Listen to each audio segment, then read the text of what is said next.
Hello again, true crime fans. We've got another mysterious case to explore. The case of Sidney Powell. Brenda Powell was born in 1969 in Saline, Agua, USA. She graduated from high school and then attended Akron University. After completing her studies, she began working as a pediatrician in the oncology department of her local children's hospital. For over 28 years, she has dedicated herself to helping sick children. Brenda oversees inpatient care and is known to her peers and hospital staff as a calm, quiet person who is exceptionally kind to both patients and their parents. In November 1996, Brenda, 27, married Stephen Powell and took his last name. They were introduced through a mutual friend who worked with her at the hospital. The couple enjoyed a happy life together for 23 years and welcomed 2 children. A daughter named Sydney and a son named Andrew. Since childhood, Sydney has been passionate about sports, especially football. Her family watched football together every Sunday, which helped strengthen their relationship. They also regularly visited the beach and Disneyland. As Sydney grew older, she and her mother, Brenda, began to spend more time together.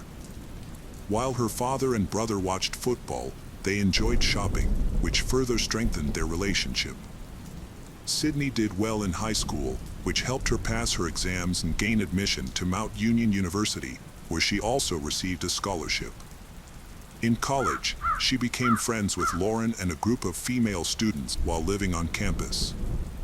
She participated in school events and was introduced to many different activities. Friends described Sydney as friendly and easygoing. Sydney's academic journey took an unexpected turn after her first year. Initially, everything seemed fine. She excelled in her classes and was praised by her teachers, ranking among the top students.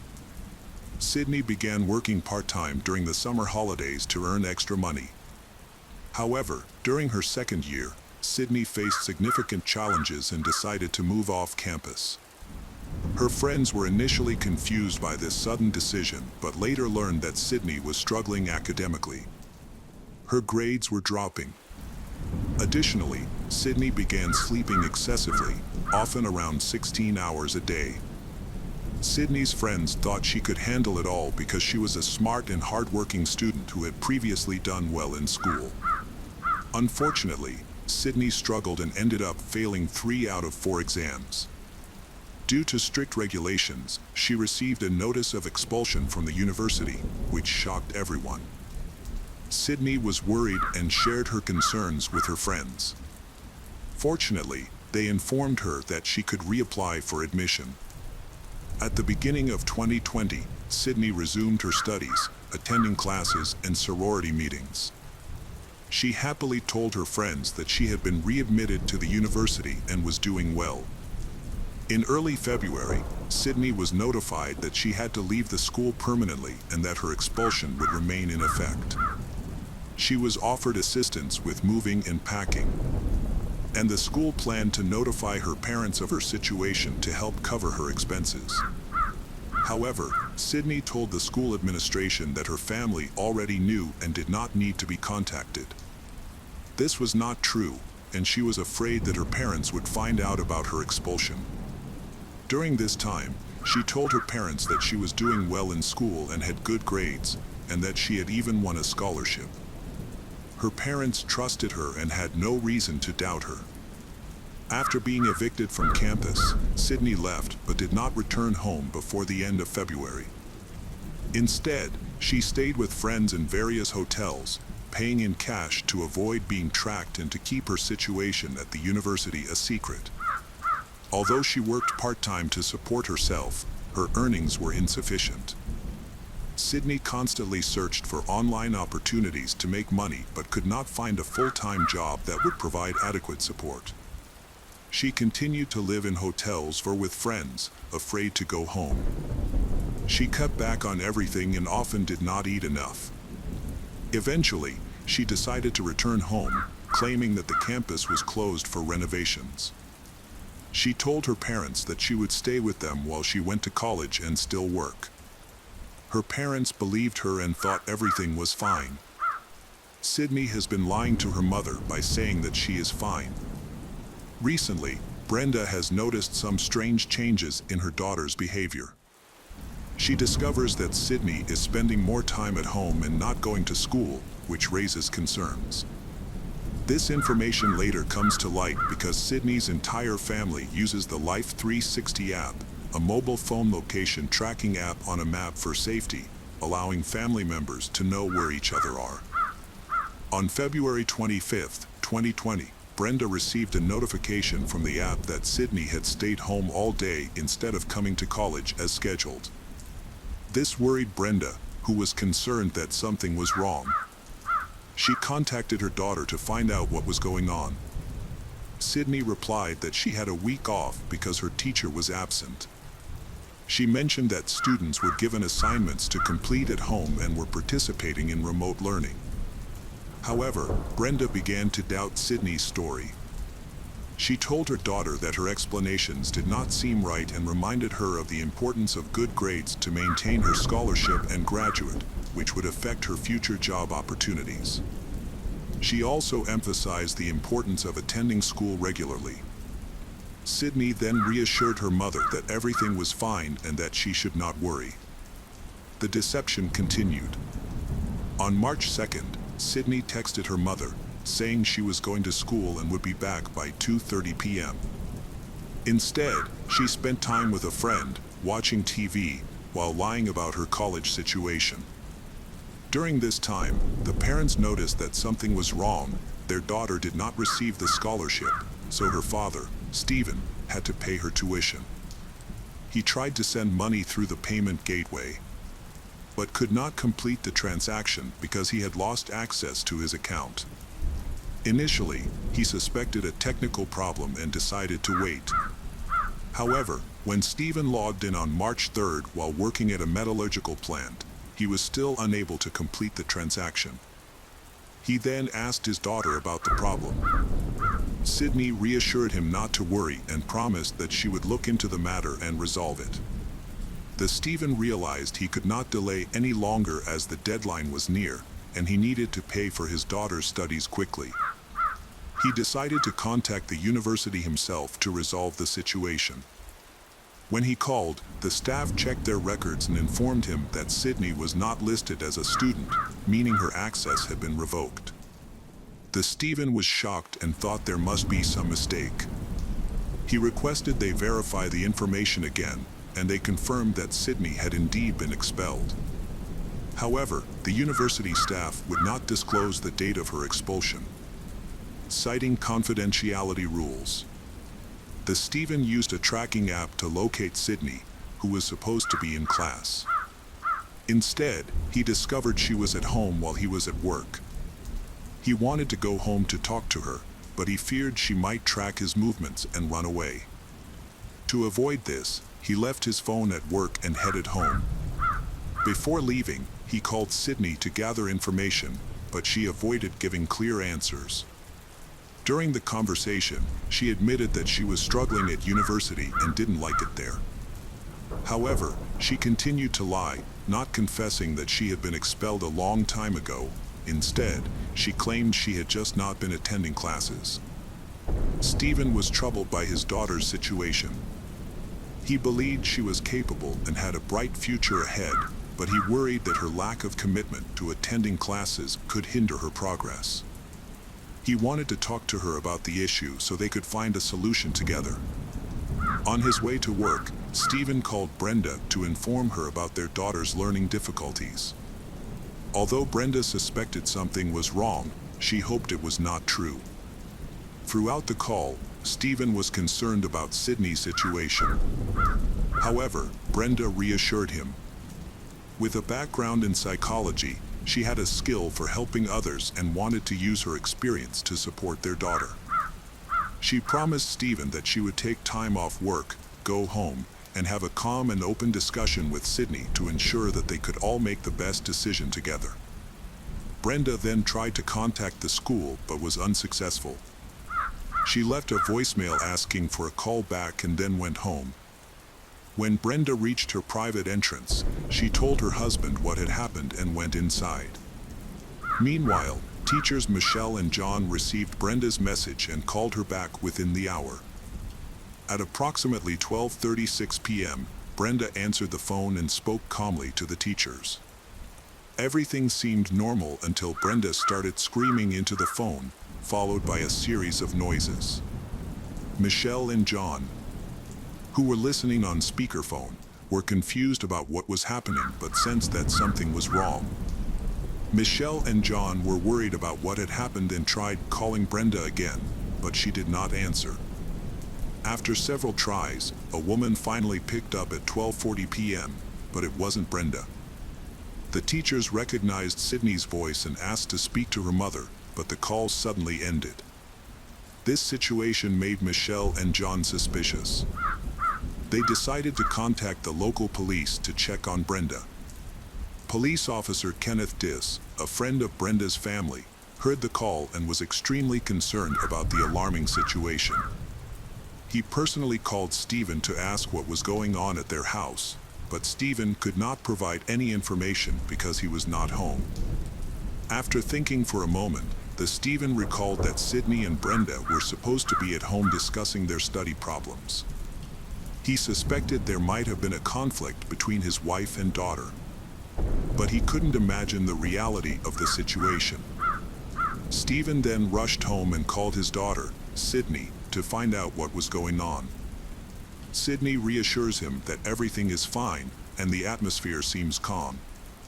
However, when Stephen tells her that the police are on their way, Sydney suddenly becomes hysterical. She begins to cry and reveals that a robber has broken into the house and attacked them. The call then ends abruptly. The police had already arrived at the house when Sydney dashed out, covered in blood and screaming. She told the officers a shocking story about a robber who had broken in and attacked her mother. She said she heard glass breaking and that her mother told her to run, so she did. Sydney then hid in a courtyard, anxiously listening. She then found her mother lying in a pool of blood and she tried to help her, which is how she got blood on her. Inside the house, officers found Brenda lying face up in a room. She was badly injured, with a bloody cast iron skillet nearby and a kitchen knife on the floor. Despite the broken glass, officers began to doubt Sydney's story. Her story about a robber seemed very unbelievable. An ambulance arrived quickly and took Brenda to hospital, where she was taken to the intensive care unit. Sadly, 50-year-old Brenda Powell died shortly after arriving. Sydney was also examined by paramedics, but no serious injuries were found. She was sedated, her cuts were bandaged, and she was sent home. Forensic experts who examined Brenda's body were shocked by the brutality of the attack. She had suffered a severe blow to the back of the head, which caused her scalp to detach from her skull. Additionally, she had numerous stab wounds, estimated to be between 20 and 30, mostly concentrated on her neck. There were also multiple bruises and cuts on her arms, suggesting she had tried to defend herself. A preliminary review of the situation led police to believe that Sydney's account of events was fabricated. Although Sydney was covered in blood and had several smaller cuts on her arms, they were significantly less severe than her mother's injuries. It was evident that the robbery had been staged, as nothing was taken from the house. Sydney's actions raised several questions. After her mother told her to leave the house, why didn't she run to the neighbors for help or call 911? Instead, she waited in the yard and later went back into the house without any apparent fear. None of the neighbors reported seeing a robber. The blood found on Sydney was tested and matched her mother's, including traces on the broken glass. Police sent the knife, believed to be the murder weapon, and the frying pan for analysis. Brenda's blood was found on these items, and no fingerprints or other DNA were found at the scene. It appears that Sydney injured herself when she stabbed her mother. Sydney Powell was then taken to the police station for questioning. After the initial panic subsided, she refused to answer any questions. By this time, police investigating the attack had learned about recent events in Sydney's university life. They discovered that she had been expelled a month earlier and had lied to her family about her situation, staying with friends in hotels instead. She was so afraid of disappointing those around her that she had lied not only to her parents but also to her classmates and others. Police believe that Sydney was so afraid of telling the truth that she decided to kill her mother when her mother started to suspect something was wrong. Despite this, Sydney chose to remain silent. 19-year-old Sydney Powell was arrested and charged with murdering Brenda.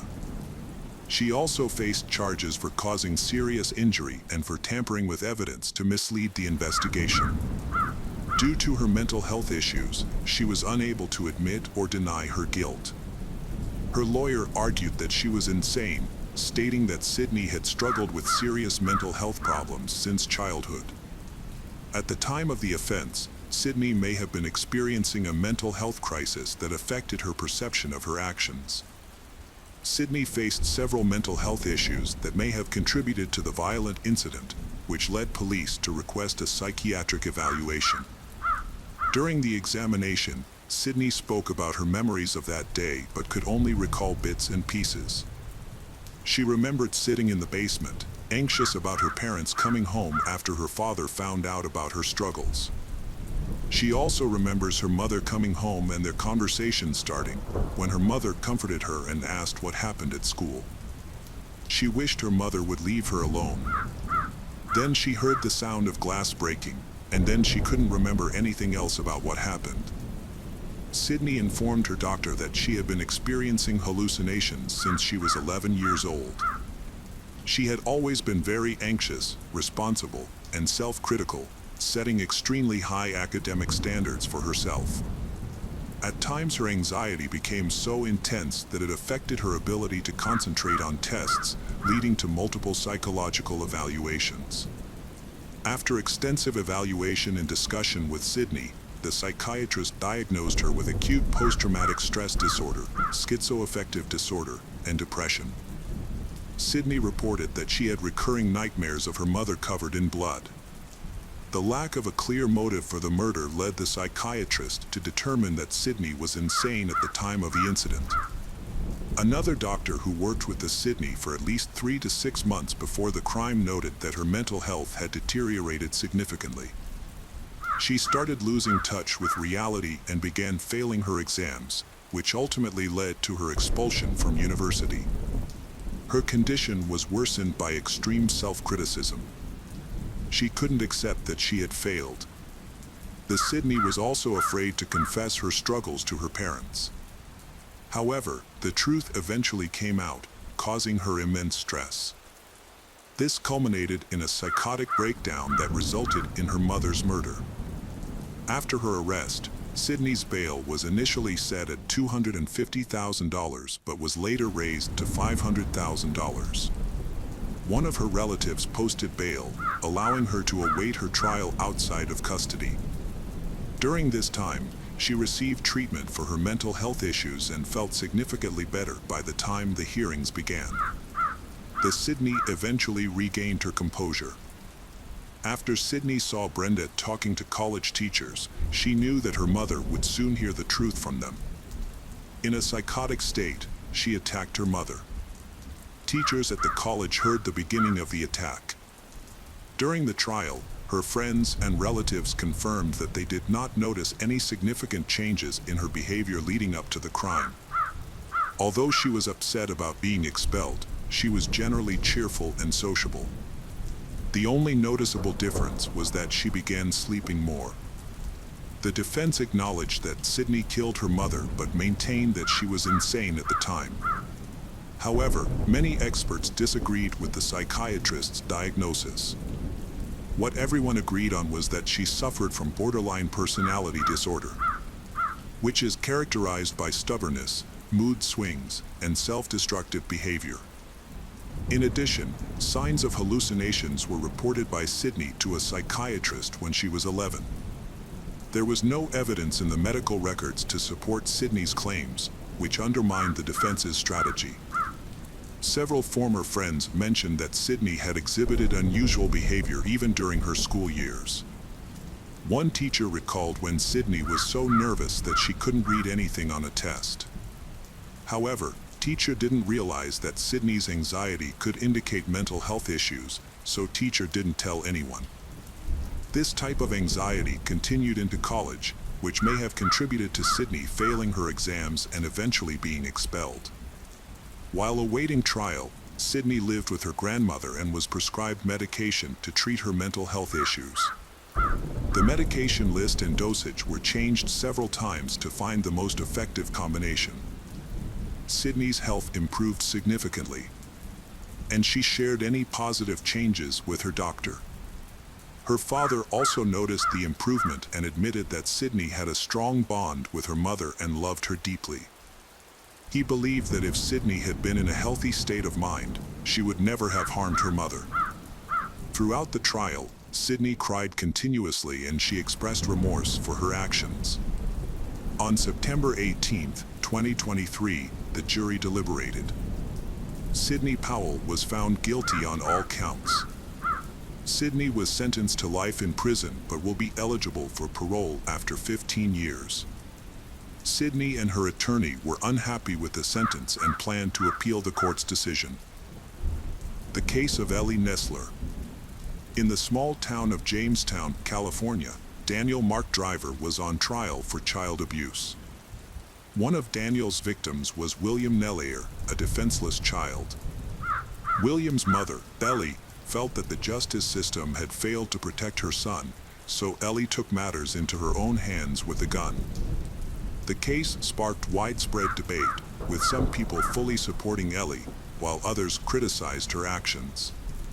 Ultimately, the discussion surrounding the case attracted national attention. Jamestown was a small, quiet town with a population of about 3,500 at the time of the incident. Ellie was the eldest of 3 daughters. Her parents were hardworking miners who taught Ellie the importance of self-reliance from a young age. As a result, she grew up to be strong and independent. During her teenage years, Ellie began to help her family by looking for work. It was a tough economic time. She took on various jobs to supplement her income. She also helped her parents by taking care of her younger siblings. When Ellie turned 20, she fell in love with a guy she met, and they quickly entered a romantic relationship. Soon after, they got married, but their marriage ended in divorce shortly thereafter. Her next partner was Bill, who worked as a miner. Additionally, Bill operated construction equipment, allowing him to earn a good income. They married in 1982 and soon welcomed a son named William. Bill grew up in an area that was once the center of the gold rush. As a child, he had listened to stories of old men panning for gold in the river, which inspired him to seek their adventure, even though the land was largely depleted by then. In search of better fortune, Bill and his family traveled to Liberia, West Africa, during the gold rush. While Bill was prospecting for gold, Ellie gave birth to their daughter, Rebecca. Unfortunately, Rebecca's early years were not peaceful. Suddenly, shortly after her birth, civil war broke out in Liberia. As a result, Ellie and the children returned to Jamestown, while Bill remained in West Africa, determined to make his fortune mining gold. During this time, Ellie faced numerous challenges in the United States. She received no support from Bill, and although she was a strong and independent woman, managing a household and caring for 2 young children proved to be very difficult for her. They relied on government assistance and occasional jobs that Ellie managed to find. During this period, she received support from her family and the church, which she attended regularly with her children and sister. Her mother often advised her to be self-reliant, but also to carry a gun in her handbag for protection. Ellie took this lesson to heart. Despite her delicate appearance, she was always prepared to defend herself and, if needed, to take the initiative in a confrontation. This aspect of her character would later lead to tragic consequences. Ellie is very close to her children and does not let them go far. This protectiveness stems from her own traumatic experience as a child when she was molested by an adult man. After she confided in her mother reacted violently and threatened him to leave town. This incident left Ellie with lasting psychological scars that she has struggled with throughout her life. She fears that her children may face similar dangers. When her son William went to summer camp away from home, she felt very anxious and scared. Despite her worries, William kept asking his mother to let him go to the summer camp organized by the church. Ellie was very anxious about letting her son spend time with others without her supervision. She hadn't even allowed him to sleep over at friends' houses. Eventually, her sister Jenna reassured her, explaining that she knew the camp organizers well and described them as respectable and good people.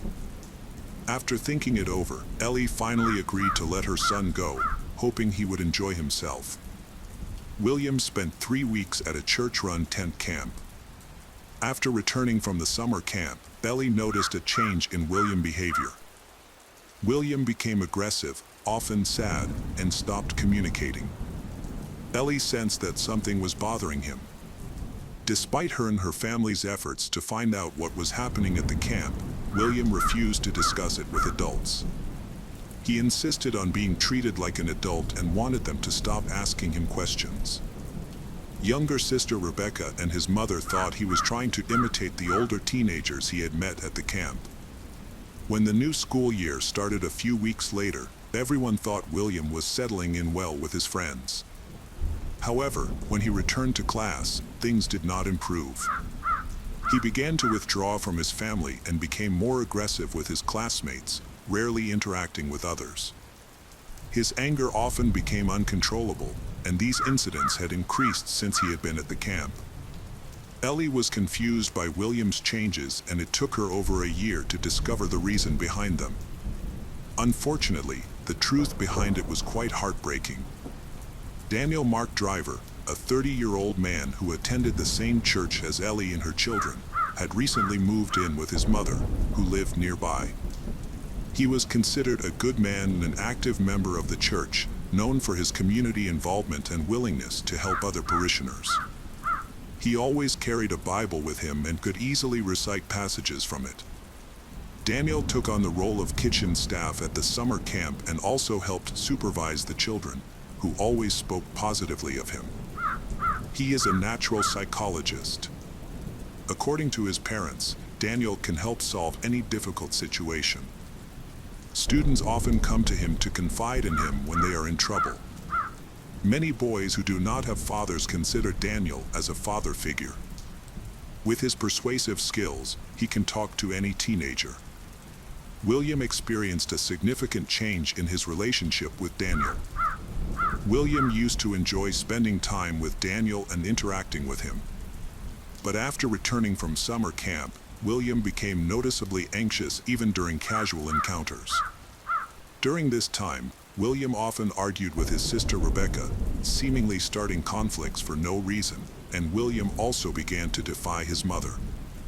He had never argued with Ellie before, but now he became increasingly defiant. Occasionally, William's Aunt Jen, who was very close to the family, would take William to her home for the weekend. This gave his mother a break. About 9 months after the camp, Jen took William to her home for a weekend.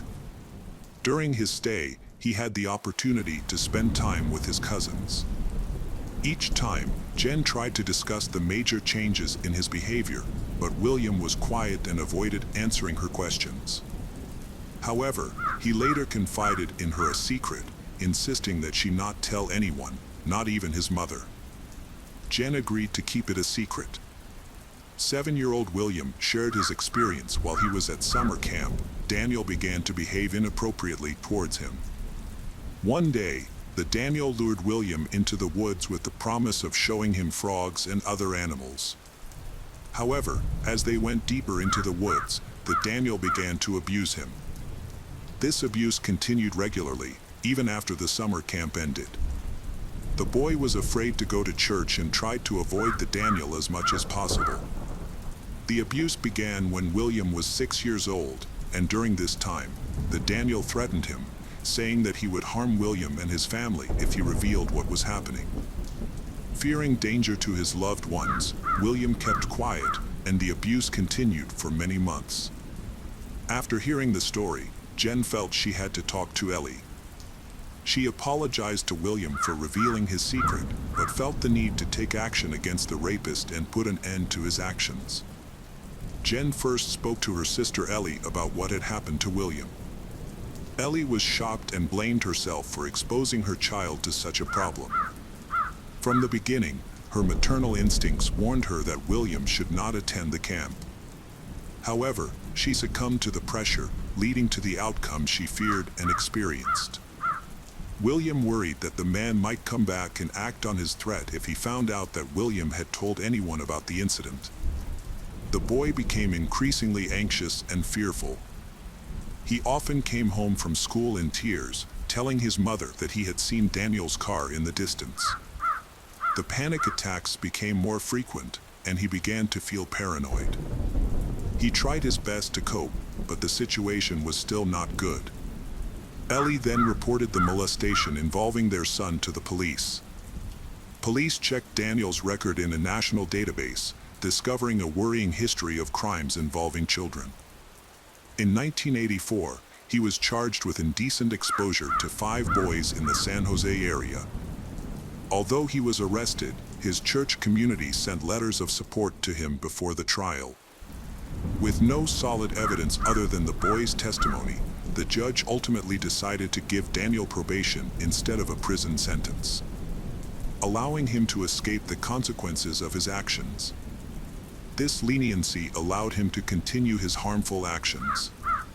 Daniel then decided to move away and start over. He moved closer to his mother, where no one knew about his past crimes. Daniel also started attending church and developed a healthy relationship with a woman who had a young son. He became more involved with the children, working with them, giving them advice, and eventually got a job at a church summer camp, where he was often around children. However, the woman began to notice Daniel's unusual behavior towards her child and started to pay closer attention. She eventually asked her son if Daniel had ever bothered him, but the boy appeared confused and insisted that nothing inappropriate had happened. The mother, doubting her son's honesty and fearing he was too scared to speak up, did not dismiss her concerns. She continued to monitor Daniel's behavior. A few months later, she caught Daniel molesting her son. She then contacted a friend who was the district attorney. A background check revealed that Daniel had served 5 months in 1983 for child abuse. Concerns about him grew when William's case occurred, prompting the boy's mother, Ellie, to contact the police. At that point, the police investigated Daniel more closely and gathered evidence from new victims of his molestation. After Ellie reported the incident, the police stepped up their efforts to prevent similar crimes by Daniel.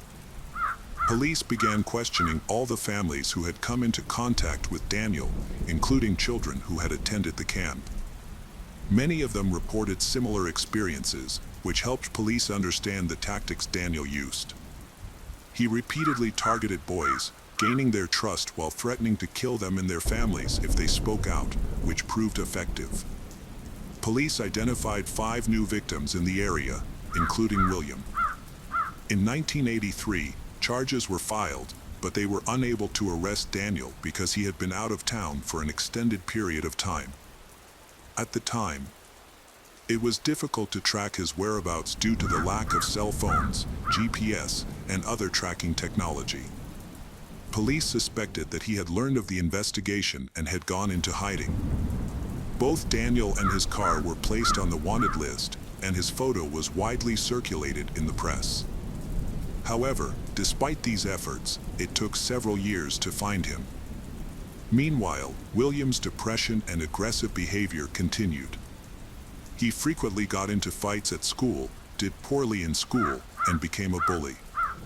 As a result, William was expelled from several schools and transferred several times.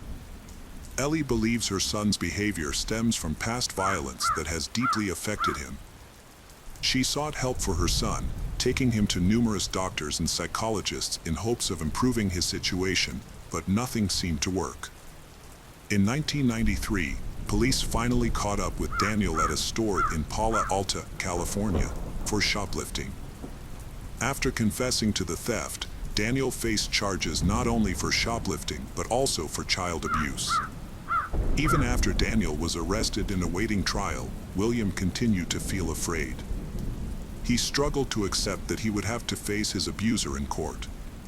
William would have to testify against him, but the thought of it filled him with dread.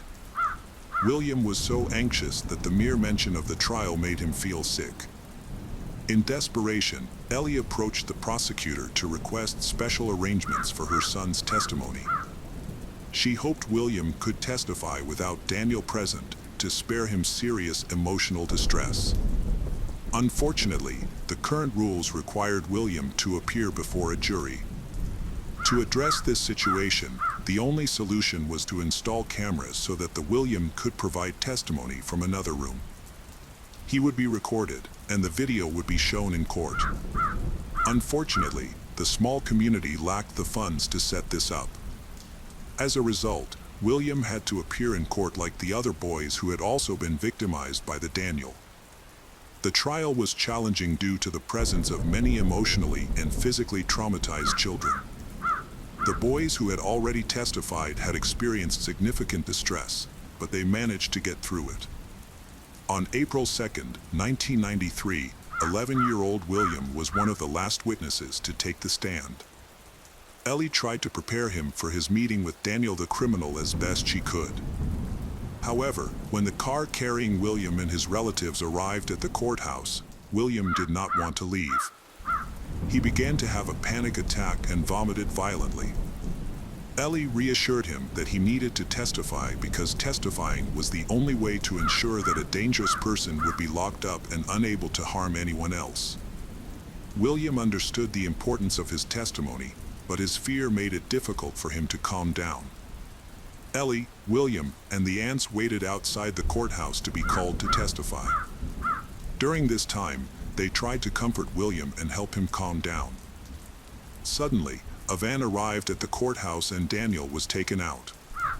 When William saw Daniel, he felt nauseous again. Ellie stared at Daniel as he walked through the courthouse yard.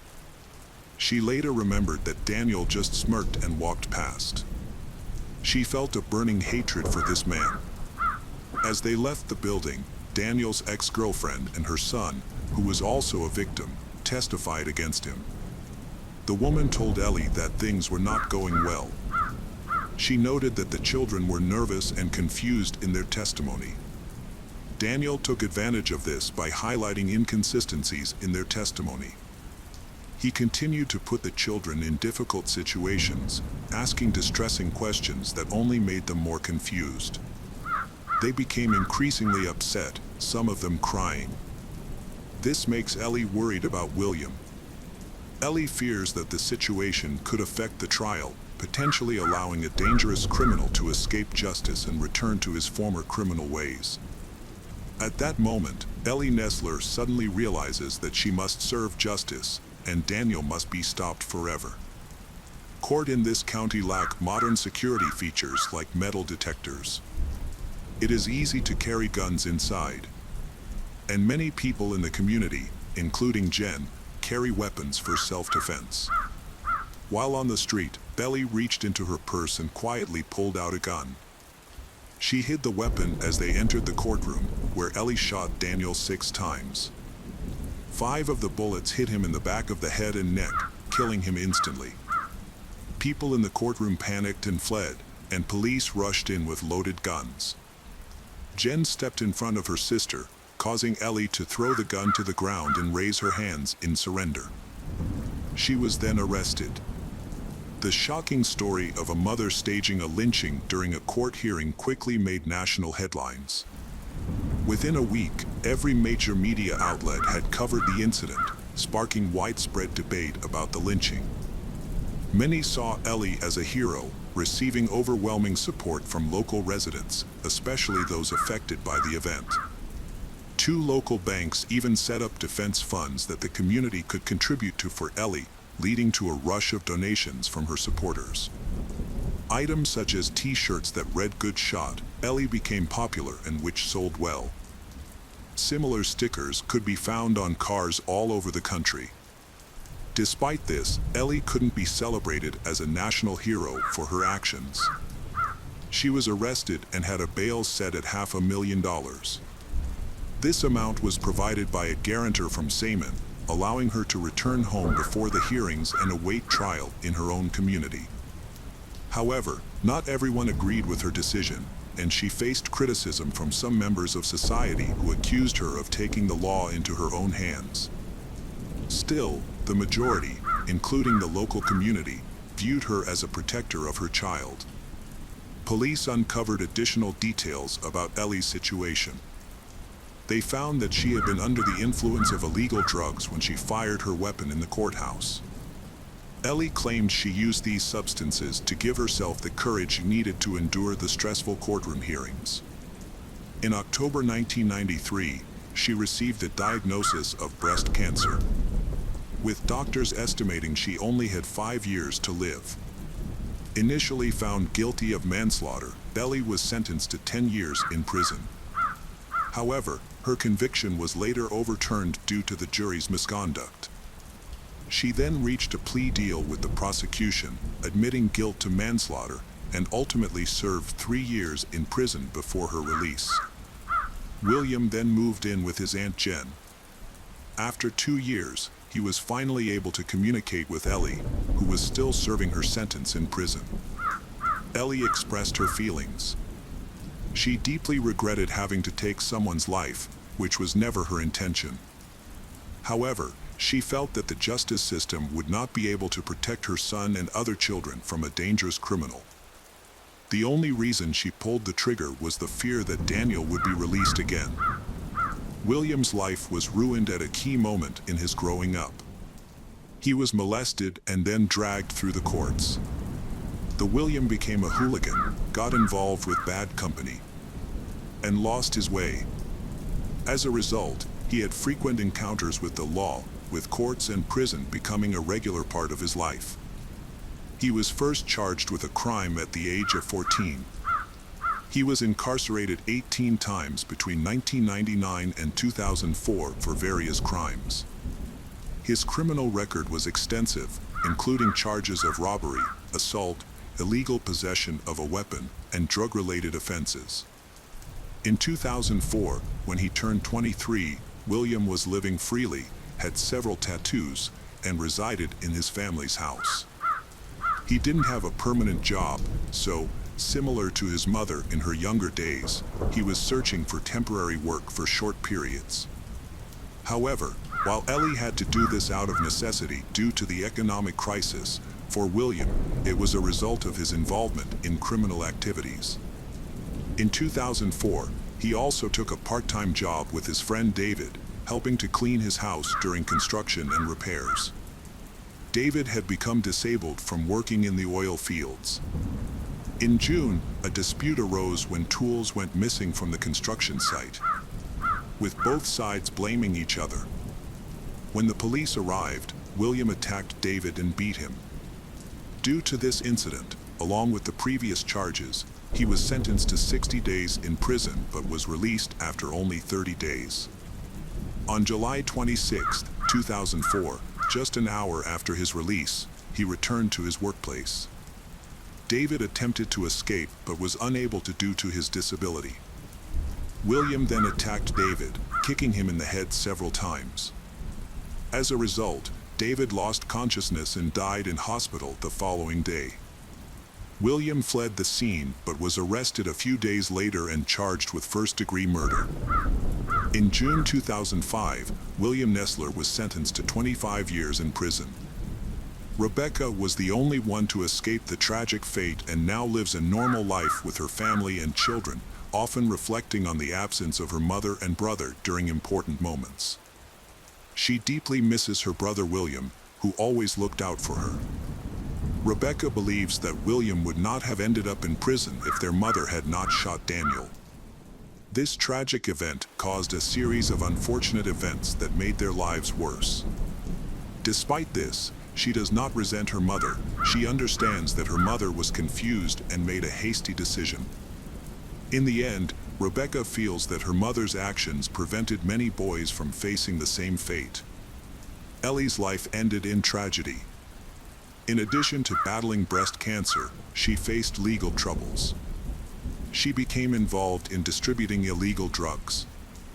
In 2002, she bought materials for making drugs from a police informant. Initially, Ellie provided some drugs to the informant, but 5 days later, when she returned to collect the pills, she was arrested after the informant reported her. Ellie confessed to her crimes and was sentenced to 6 years in prison, but she only served 4 years. She was released in 2006, but sadly, Ellie Nessler passed away from breast cancer on December 26, 2008, at the age of 56. When Ellie died, William asked to be released from prison to say goodbye to his mother. But his request was denied. 2 years later, in 2010, Rebecca and a reporter visited her brother in prison. They spoke for about 2.5 hours. During the conversation, William was very reflective, reviewing everything that had happened in his life. He did not try to justify his actions or blame anyone else. He noted that he felt he had been pushed down a path of self-destruction at the age of 6, a burden he would always carry. William emphasized how public opinion affected him, especially when the case of Daniel, a rapist who was murdered in court, was heavily covered by the media. The attention affected him. The whole community knew that William was also a victim, sexually abused at the age of 6. People discussed his past, which made him feel ashamed. He doesn't want this attention, but it's hard for him to escape it. The case of Sarah Ludeman. Sarah Ludeman was born on December 7, 1990 in the United States. Her father, Charles, was a taxi driver, and her mother, Gay, was a surgeon. Although they were originally from New York, they moved to Florida in search of a better living environment. During her school years, Sarah faced ridicule from her classmates because of her weight, which had a significant impact on her psychological well-being. To cope with this, she turned to her father for support. From then on, she became very close to her father. She often sat next to him in a taxi, turned on the radio at high volume and sang along to country songs. Charles introduced her to new lessons, games, and concerts. Over time, Sarah became more confident, and during her high school years at Johns Hopkins in St. Petersburg, she made many friends. She graduated with excellent grades, and many teachers recognized her potential, predicting a bright future for her. Sarah was a bright and talented young woman who excelled in her studies and aspired to be a veterinarian. Her parents, Charles and Gay, were proud of her career choice as it reflected her deep kindness and compassion. While many of her friends were starting to date, Sarah found herself attracted only to unattainable figures, like famous musicians and athletes. By the age of 16, Sarah was content living her own life without the desire for romantic relationships. Very close to her, although they never met, was another girl her age named Rachel Wade. Rachel was born on February 27, 1990. Her family was a typical American middle-class family. Her mother worked as a teacher's assistant at an elementary school, and her father was a truck driver. Rachel was a quiet child who loved to play and have fun. Everything changed for Rachel when she entered her teenage years. At 15, she became withdrawn, moody, and frequently argued with her parents, particularly her mother. Misunderstandings arose for various reasons, such as Rachel's refusal to help with household chores or disagreements about her friends. When she was unhappy with something, she would run away. At first, her parents, Barry and Janet, searched for her on their own, but when Rachel began to disappear more frequently, they felt compelled to call in the police. They soon realized that Rachel's main problem was her desire to impress boys. She became obsessed with them, and when a boy showed interest in her, she would focus on him and ignore everything else. Rachel fell into a cycle of moving from one relationship to another. By the time she turned 17, her parents had lost all patience. They were exhausted from searching for her and trying to convince her to come home. Rachel became increasingly difficult to handle, even resorting to violence against her parents. During her last attempt to leave, she was open about her plans. She told Barry and Janet that she intended to move in with a guy named Javier Loboe. At that point, she was just a month away from her 17th birthday. Rachel's relationship with Javier ended abruptly. As expected, the police were called to their apartment several times due to arguments. When they broke up, Rachel wasn't too upset. She quickly found comfort with another friend of Javier's, Joshua Camacho. Joshua, with sharp facial features, curly black hair, and golden skin that captivated her. He was physically strong and had a way with words.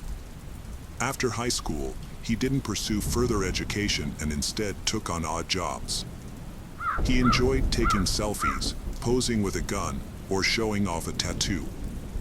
Joshua often relied on the girls for support and rarely accomplished anything on his own. Erin Slow Tower, Joshua's ex-lover, became pregnant and gave birth to a child. Joshua took no responsibility for his daughter and did not pay any child support. Instead, he continued to live a carefree life in his parents' house, with no plans for the future. Joshua had a knack for attracting new girls. However, he was very controlling and even argued with his girlfriend. Joshua dropped out of school and worked as a waiter, which helped him pay for his apartment. From the beginning, he tried to assert his dominance over Rachel, controlling her every move. Later, they broke up several times, but each breakup only made Rachel love him more, and she was always the first to come back. One day, Sarah Ludeman visited the restaurant where Joshua worked, and her life changed forever. She fell in love with him at first sight. Joshua made Sarah feel extremely special. Soon, Sarah mustered up the courage and told her parents about her feelings. However, Charles and Gay doubted the sincerity of Joshua, who clearly loved no one but himself and only met gullible and naive girls who could easily believe his charming words. Her parents decided to be patient, hoping that the relationship would eventually end on its own. However, this did not happen. The teenage love story continued to develop. It got to the point where Sarah transferred to another school to be closer to Joshua. Although her parents disapproved of this decision, they held on to the hope that their daughter would eventually realize the truth and that things would return to normal. During the first 6 months of their relationship, Joshua and Sarah frequently argued in public, often so violently that the police were called.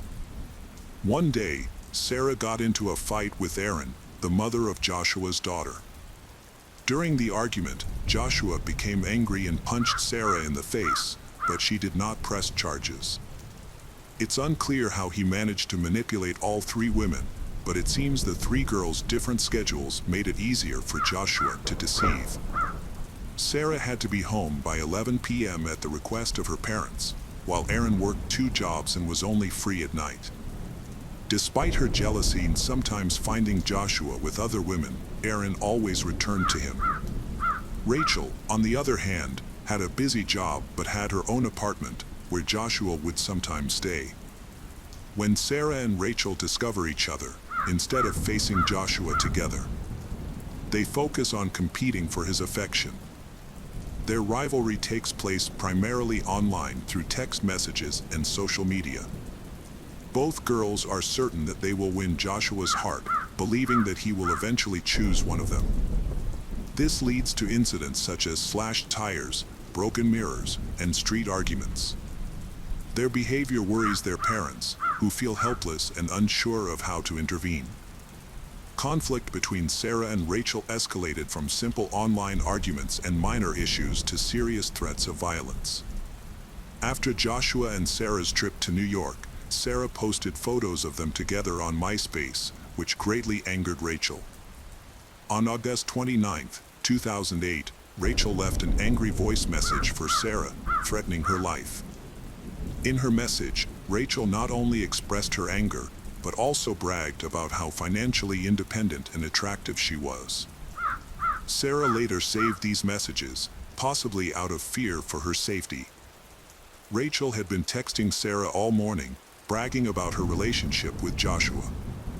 Sarah's best friend Ashley had been encouraging her to get over Joshua for the past few months, reminding her that she deserved better, but Sarah never took her advice.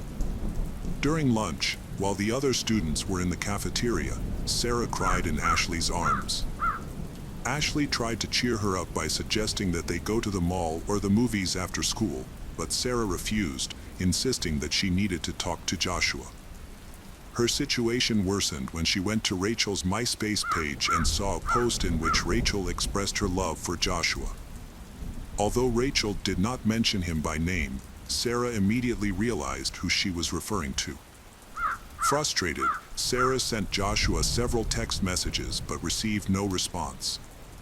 She then accused him of ignoring her. Joshua eventually responded but tried to change the subject away from Rachel. After a few messages, Sarah rushed to see him. Meanwhile, Rachel, who had the day off from work, offered to spend time with Joshua, but he refused, saying that he needed to take care of his sister's children. Not believing his excuses, Rachel decides to go to his sister Janet's house to confirm if Joshua is lying. Before leaving, she puts a knife in her pocket. When she arrives, Rachel finds Sarah, Joshua, Janet, and another girl, Gilly, there. Rachel became upset when she saw Sarah's car parked near the house. The girls noticed Rachel passing by the house several times. Rachel then texted Joshua, asking why he was with other women. He responded by telling her to go home, saying that he didn't like her anymore. However, he only said this to reassure Sarah, as he was actually planning on seeing Rachel later. It was almost 11 o'clock, and Sarah knew she needed to go home, but she couldn't bring herself to leave, because Rachel had come downstairs and texted her, wanting to talk. Joshua and Sarah decided it was best to stay in the house and wait for the Rachel to leave. Sarah texted her parents to let them know she would be home late and came up with an excuse to avoid explaining Rachel's obsessive behavior. After midnight, Sarah prepared to go home because Rachel was no longer outside.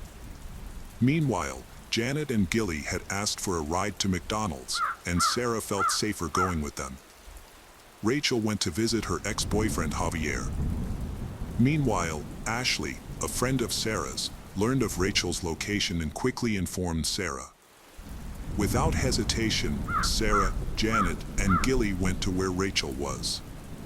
At that moment, Rachel began sending threatening messages, claiming that she would kill both Sarah and Joshua. She was standing on the street when Sarah's car slowed down nearby. Sarah, Janet, and Gilly got out of the car and ran towards Rachel. Taking advantage of the opportunity, Rachel pulled a knife from her pocket and attacked Sarah, stabbing her twice in the chest. Sarah collapsed, bleeding from a severe wound. Despite her condition, she managed to contact Joshua and explain what had happened. Joshua quickly rushed to Sarah's house to inform her parents. When Charles heard about the tragedy, he rushed to the scene. Meanwhile, Rachel's ex-lover Javier was on the phone with an emergency worker and tried to tear his shirt to stop Sarah's bleeding. Rachel went to a bench, sat down, and threw the knife away. Sarah was taken to the hospital. An hour later, at approximately 3 a.m. on April 15, 2009, Sarah died. The investigation was quick. Joshua and several witnesses testified that Rachel attacked Sarah with a knife. When questioned about why she brought a weapon, Rachel claimed it was for self-defense. At that time, she was unaware of the severity of the wounds she had inflicted on Sarah. The officers asked if Sarah was armed, and Rachel answered no. She maintained that she had not meant to harm Sarah and was actually trying to escape from her. After a lengthy interrogation, the police informed Rachel that Sarah had died from her injuries. This news caused Rachel to faint. Police used witness testimonies to piece together what happened. Consequently, Rachel was officially charged with second-degree murder and taken to the county jail with a bond set at $500,000. Despite this serious situation, Rachel did not fully grasp the gravity of her circumstances. This was evident in her phone conversations with friends and family, where she frequently discussed her plans for life after her release, firmly believing that the jury would support her.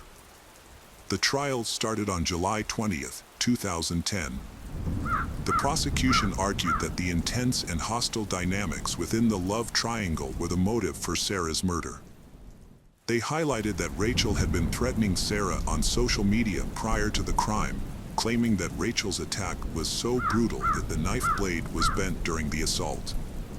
The defense pointed out that Sarah was physically larger than Rachel, emphasizing that Rachel acted in self-defense in a dangerous situation where there were multiple girls present.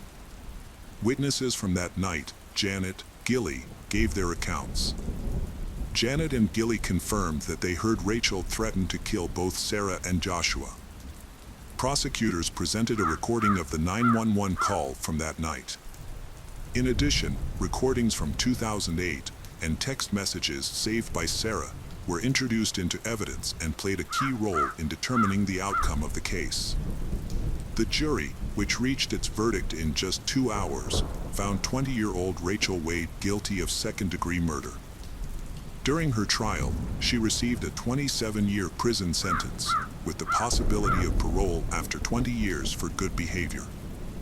Rachel was then sent to a women's correctional facility to serve her sentence. Joshua, who was in Florida, left the state. Some believe he went to New York to visit relatives and avoid media scrutiny, while others think he returned to Florida to reconcile with Aaron. In 2011, Rachel, who was in prison, agreed to an interview. She expressed remorse for the events that occurred and wished she could go back in time and make different choices. The case of Hannah Graham. Hannah Graham grew up in a loving family that appreciated the little joys of life. Hannah was smart, healthy, and musically gifted. She was a vibrant young woman until she met Jesse Matthew, and her vibrant life took a dark turn. In every photo, from childhood to adolescence, Hannah is smiling. Those who knew her knew of Hannah's great ambition and ambition.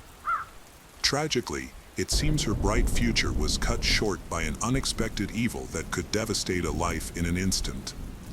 On September 12, 2014, at approximately 9:30 p.m., Hannah left her home in Grand Margate to meet friends. By 10 p.m., they went to FIC restaurant in Charlotte Sweeney. After spending some time together, Hannah later went to a party at the Caden Plaza Apartments on Tina Street. During the party, she told her friends that she was feeling unwell and wanted to leave. One friend offered to walk her home, but Hannah declined, as she lived only a few minutes away from Caden Plaza. Around midnight, Hannah said goodbye to her friends, but instead of going home, she walked in the opposite direction toward the Temple restaurant. Security cameras on the buildings along her route captured footage of her as she headed to the shopping center on Charlotte Street, where Tempo was located. It was already September 13th, and at 12:56 a.m., the Hannah sent a message to a friend saying she was lost and not feeling well. At that time, Hannah was believed to be very drunk. It was unclear whether she had wandered into a different part of town by accident or due to her intoxication. Meanwhile, 32-year-old Jesse Matthew, a taxi driver, stopped at the Lazy Parrot for a drink. Afterward, he visited several other bars in the city center, where he harassed women. The women later reported that Jesse's behavior was inappropriate and crossed boundaries. Jesse eventually spotted Hannah. He initially walked past her, but then realized this was a great opportunity and decided to turn around and follow her. Surveillance footage captured Hannah wandering the streets, seemingly confused about her surroundings and the time. Jesse approached her, hugged her, and they headed to the Tempo restaurant. Inside, he bought 2 drinks. Witnesses later gave conflicting accounts. Some claimed Hannah was inside the bar area, while others claimed she was outside at a table. There was also no clear evidence that she was served a drink. Hannah's final text message to her friend, saying she was stuck, was sent in the middle of the night, but the meaning behind her words remains unclear.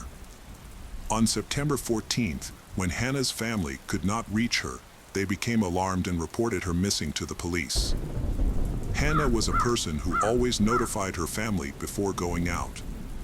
She was never away for long and always answered the phone. As time went on, her family's worries grew. Meanwhile, the police began searching for Hannah, with state and federal police joining the effort. Hannah's disappearance caused considerable concern in Charlotte Sweeney and the Albert Mall area, especially since there had been previous cases of missing women. Hannah's case quickly attracted public attention and the search for her intensified. Through a detailed investigation and the collection of video footage from numerous city cameras, police were able to piece together a timeline of the events of that tragic night. Hundreds of people gathered at the University of Virginia to support Hannah's family. Many volunteers joined the search, doing everything they could to help Hannah return safely. Hannah had helped others in need, and now it was their turn to help her. Jesse Matthew grew up in a low-income family. He faced constant bullying and humiliation at school, which led to a stutter and difficulties in his studies.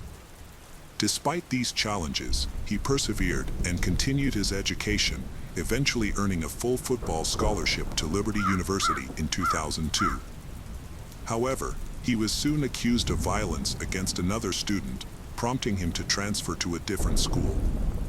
Upon entering Christopher Newport University, Jesse could no longer contain his desire, and soon rumors began to spread of a new sexual assault committed by Jesse. The victims remained unknown, having dropped out of school. Jesse made a living by working odd jobs for a while, switching jobs from time to time. In 2005, a young woman was attacked and raped in the Fairfax district while walking home from the store. The attacker threatened to kill her if she resisted. Although she survived the ordeal, she was hospitalized and treated, which included procedures to collect DNA samples. Police gathered evidence from the crime scene to create a DNA profile, but it did not match any suspects in police databases. Due to her fear for her safety, the woman ultimately chose to return to her home country of India. Surprisingly, family and friends described Jesse as a kind and helpful person. Even his ex-girlfriends found him charming and gentle. In fact, Jesse faced multiple sexual assault charges. One of the police officers who was friends with Jesse said that he had a very difficult childhood and was abused during his school years. Jesse was bullied a lot and forced to keep things a secret. Although this was never fully confirmed by his family or friends, Jesse himself stated that he was abused in his early years. This may explain how he went from being a good person to someone with malicious intent. Jesse's father struggled with alcoholism and was often absent from home for long periods of time. In 2006, his father was arrested for breaking the law. Did these experiences shape Jesse's personality and lead him to become a serial killer? On September 19th, police obtained a search warrant for the Jesse's apartment. They seized a mobile phone without a SIM card and a pair of men's shorts. DNA tests revealed both Jesse's and Hannah's biological material on these items. A second search warrant was executed for his apartment. And the next day, police announced that while he had not yet been formally charged with Hannah's kidnapping, he was the last person seen with her on the night she disappeared.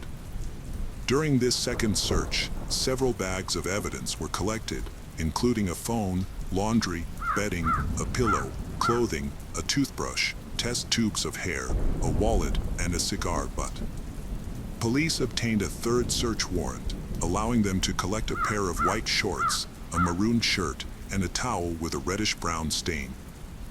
They also seized an orange Chevrolet Suburban belonging to Jesse. On September 20th, Jesse arrived at the Charlotte police station with Will, requesting an attorney and refusing to answer any questions about Hannah. Afterward, he left the station, got into his car, and sped away. Police pursued him, but he managed to evade capture. A nationwide search for him was initiated. It was later revealed that Jesse had obtained a new driver's license and withdrawn most of his bank funds. Jesse's family has urged him to share any information he has about Hannah with the police. His aunt, Alice Fletcher, has pledged to support Hannah's parents. Many people in Charlotte have joined the search efforts. Additionally, Hannah's college friends have provided significant support to the family. On September 24th, Jesse was seen on a beach in Texas. Since his car had been confiscated, he was living in a tent there. A bystander recognized him from a news report and called 911. Jesse was arrested and identified as a suspect in the kidnapping of Hannah. A $100,000 reward was offered for information about Hannah's location. He was taken to the Charlotte Regional Jail and held without bail while the search for Hannah continued. On October 18th, a body was discovered on a plot of land on Old Lynch Road in Albemarle County. The site was located behind an abandoned house and surrounded by brush. Police cordoned off the crime scene after the discovery of the body. The sheriff noted that further testing was needed to confirm the identity and expressed gratitude to those searching. A crop top and jeans matching those worn by Hannah were found nearby. A wristwatch was also found, but no underwear, shoes, or cell phone were found. A local resident informed police that on the morning of September 13th, he noticed Jesse's car parked on the road behind the house. The car doors were closed, and there was no one inside. It was determined that the Jesse was familiar with the area, having worked as a taxi driver nearby for several years. The body was sent to Chief Medical Examiner Dr. Kevin Y. for examination. He conducted an autopsy and concluded that the death resulted from intentional violence, with strangulation being the likely cause. Further tests showed broken noses, and the examiner confirmed that the victim was Hannah Graham. DNA evidence was collected, allowing police to link Jesse to Hannah's murder.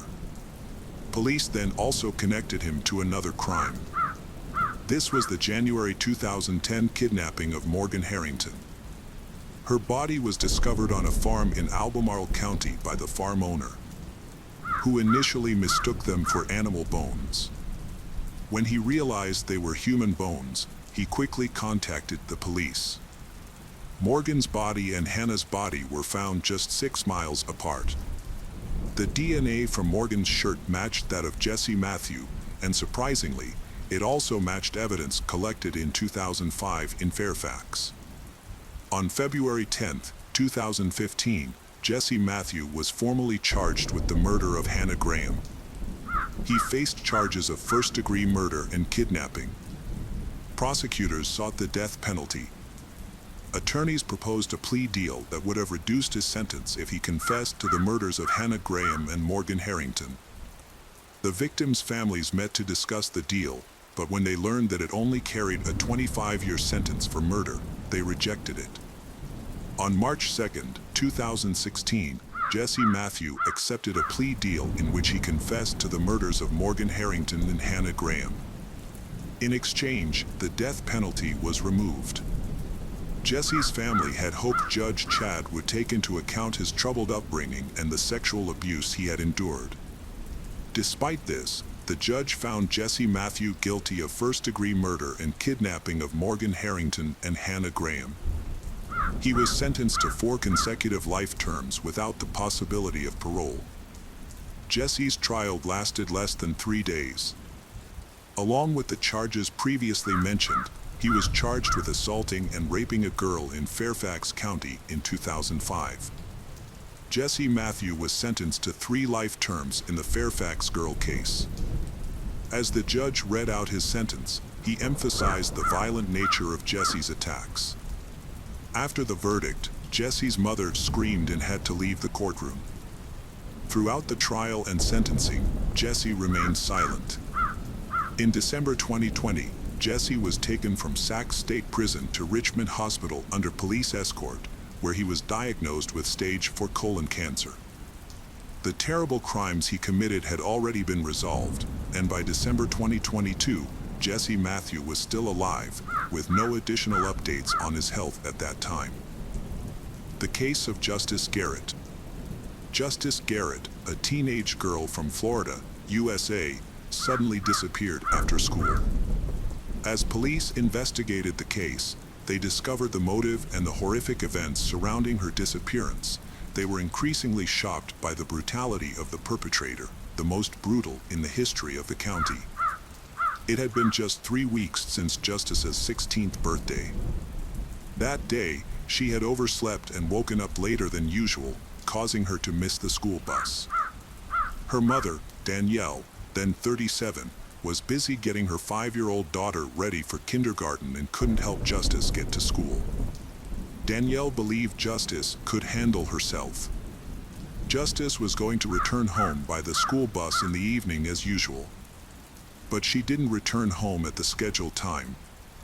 Initially, Justice's family wasn't concerned because she had many friends and often stayed late with them after school. However, as time went on and she still hadn't returned, her mother and stepfather began to worry. They assumed she might be spending the night at her best friend's house. Since they needed to wake up early for work, they went to bed without waiting for her. But when morning came, Justice still hadn't returned home. Danielle grew impatient and worried about her daughter's whereabouts. Unable to reach Justice by phone, Danielle decided to contact the police for help. The police took the missing person report seriously and began an investigation. Police checked out places where Justice might have been, as they often see teens staying with friends before returning home. However, Justice's mother sensed something was wrong because Justice had not contacted family, which worried her. Police considered the possibility that Justice might have run away. Danielle said Justice often spent weekends with friends, and she often helped her mother take care of her younger sister and would not disappear without telling anyone. Justice always dealt with her problems instead of running away from them, and she always discussed any difficulties with her mother. Danielle was worried because all Justice's belongings were left at home. She believed something terrible might have happened to her daughter, so she insisted on starting the search right away. Despite the police's reassurances, Danielle's anxiety grew. Her daughter had never hung out with bad friends, and it was unusual for her to run away or avoid problems. Even when she was with friends, she would call her parents to let them know. However, she did not return any calls or texts. She was friendly and sociable, and did not use drugs or alcohol. It seemed completely impossible that she would just run away without telling anyone. Police checked Justice's database and confirmed her mother's story. She had no criminal record and there were no reports of her being in an accident. Police began searching for Justice by interviewing several teenagers, classmates, and acquaintances. Some said they had seen her sleeping in the cemetery, while others said she had moved in with a secret boyfriend. In fact, Justice had no boyfriend and had never been to the cemetery. None of these claims were true. Police interviewed everyone who knew Justice, including her teachers and classmates. They discovered that she had not been to school that morning. A review of surveillance footage along Justice route and a check of her phone's geolocation showed that she left home around 7:25 a.m. to go to school, but she disappeared about 30 minutes later on her way to school. What happened to Justice during that time? For days after she went missing, on April 17th, a man called the police. While out jogging, he noticed a strange, unpleasant odor coming from the edge of the trail, which piqued his curiosity and prompted him to head toward the woods. After walking a few meters, the man accidentally discovered a body. He then called 911. The police quickly arrived and discovered a female body that showed signs of severe decomposition. Although there was some minor damage caused by animals and the hot and humid weather, most of the damage was caused by a chemical substance. Forensic experts determined that it was a type of bleach that had been poured on the victim's body, likely to cover up the evidence. The identity of the deceased could not be determined on the spot and laboratory analysis was required. However, the police suspected that this could be Justice, the person everyone was looking for. Police confirmed the identity of the body as Justice after DNA analysis. Her body was found in a wooded area near Delanda, about a 30-minute drive from her home in Sorrento. Her upper body was badly decomposed, exposing her bones. Her lower body was less damaged, suggesting that she had been exposed to fewer chemicals. Although the exact cause of Justice's death could not be determined due to the condition of her body, it appears that she died from strangulation. Evidence showed that her pants had been pulled down to her ankles and her sweater pulled up to her neck, suggesting that a sexual assault had taken place. Unfortunately, bleach destroyed much of the evidence, making it difficult to prove this motive. It was clear that she had suffered multiple blows to the face, as her nose was broken in several places. Police interviewed the jogger who discovered the body and reported it at 9:11 a.m. He provided important information about the incident. The jogger said that on the 16th, while running on the trail where the body was later discovered, he noticed another person in the distance. He believed it was a man based on his build, but he was unable to provide further details because the person ran away when he heard the jogger approaching. This unusual behavior caught the jogger's attention, but he did not go any closer to the area or see the body that day. However, he returned several days later when he noticed a foul odor. The investigation confirmed that the jogger was not involved in the incident.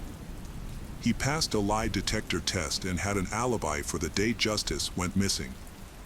To gather new information, police carefully reviewed surveillance camera footage along the entire route Justice took, especially at the bus stop where she was supposed to board. Justice's mother initially claimed that her daughter had walked to school by herself. However, police soon discovered that this was not true. In fact, her stepfather, Robert, had offered to drive Justice to school that morning. Police were suspicious of Danielle's lie about how her daughter got to school, so they approached her more cautiously.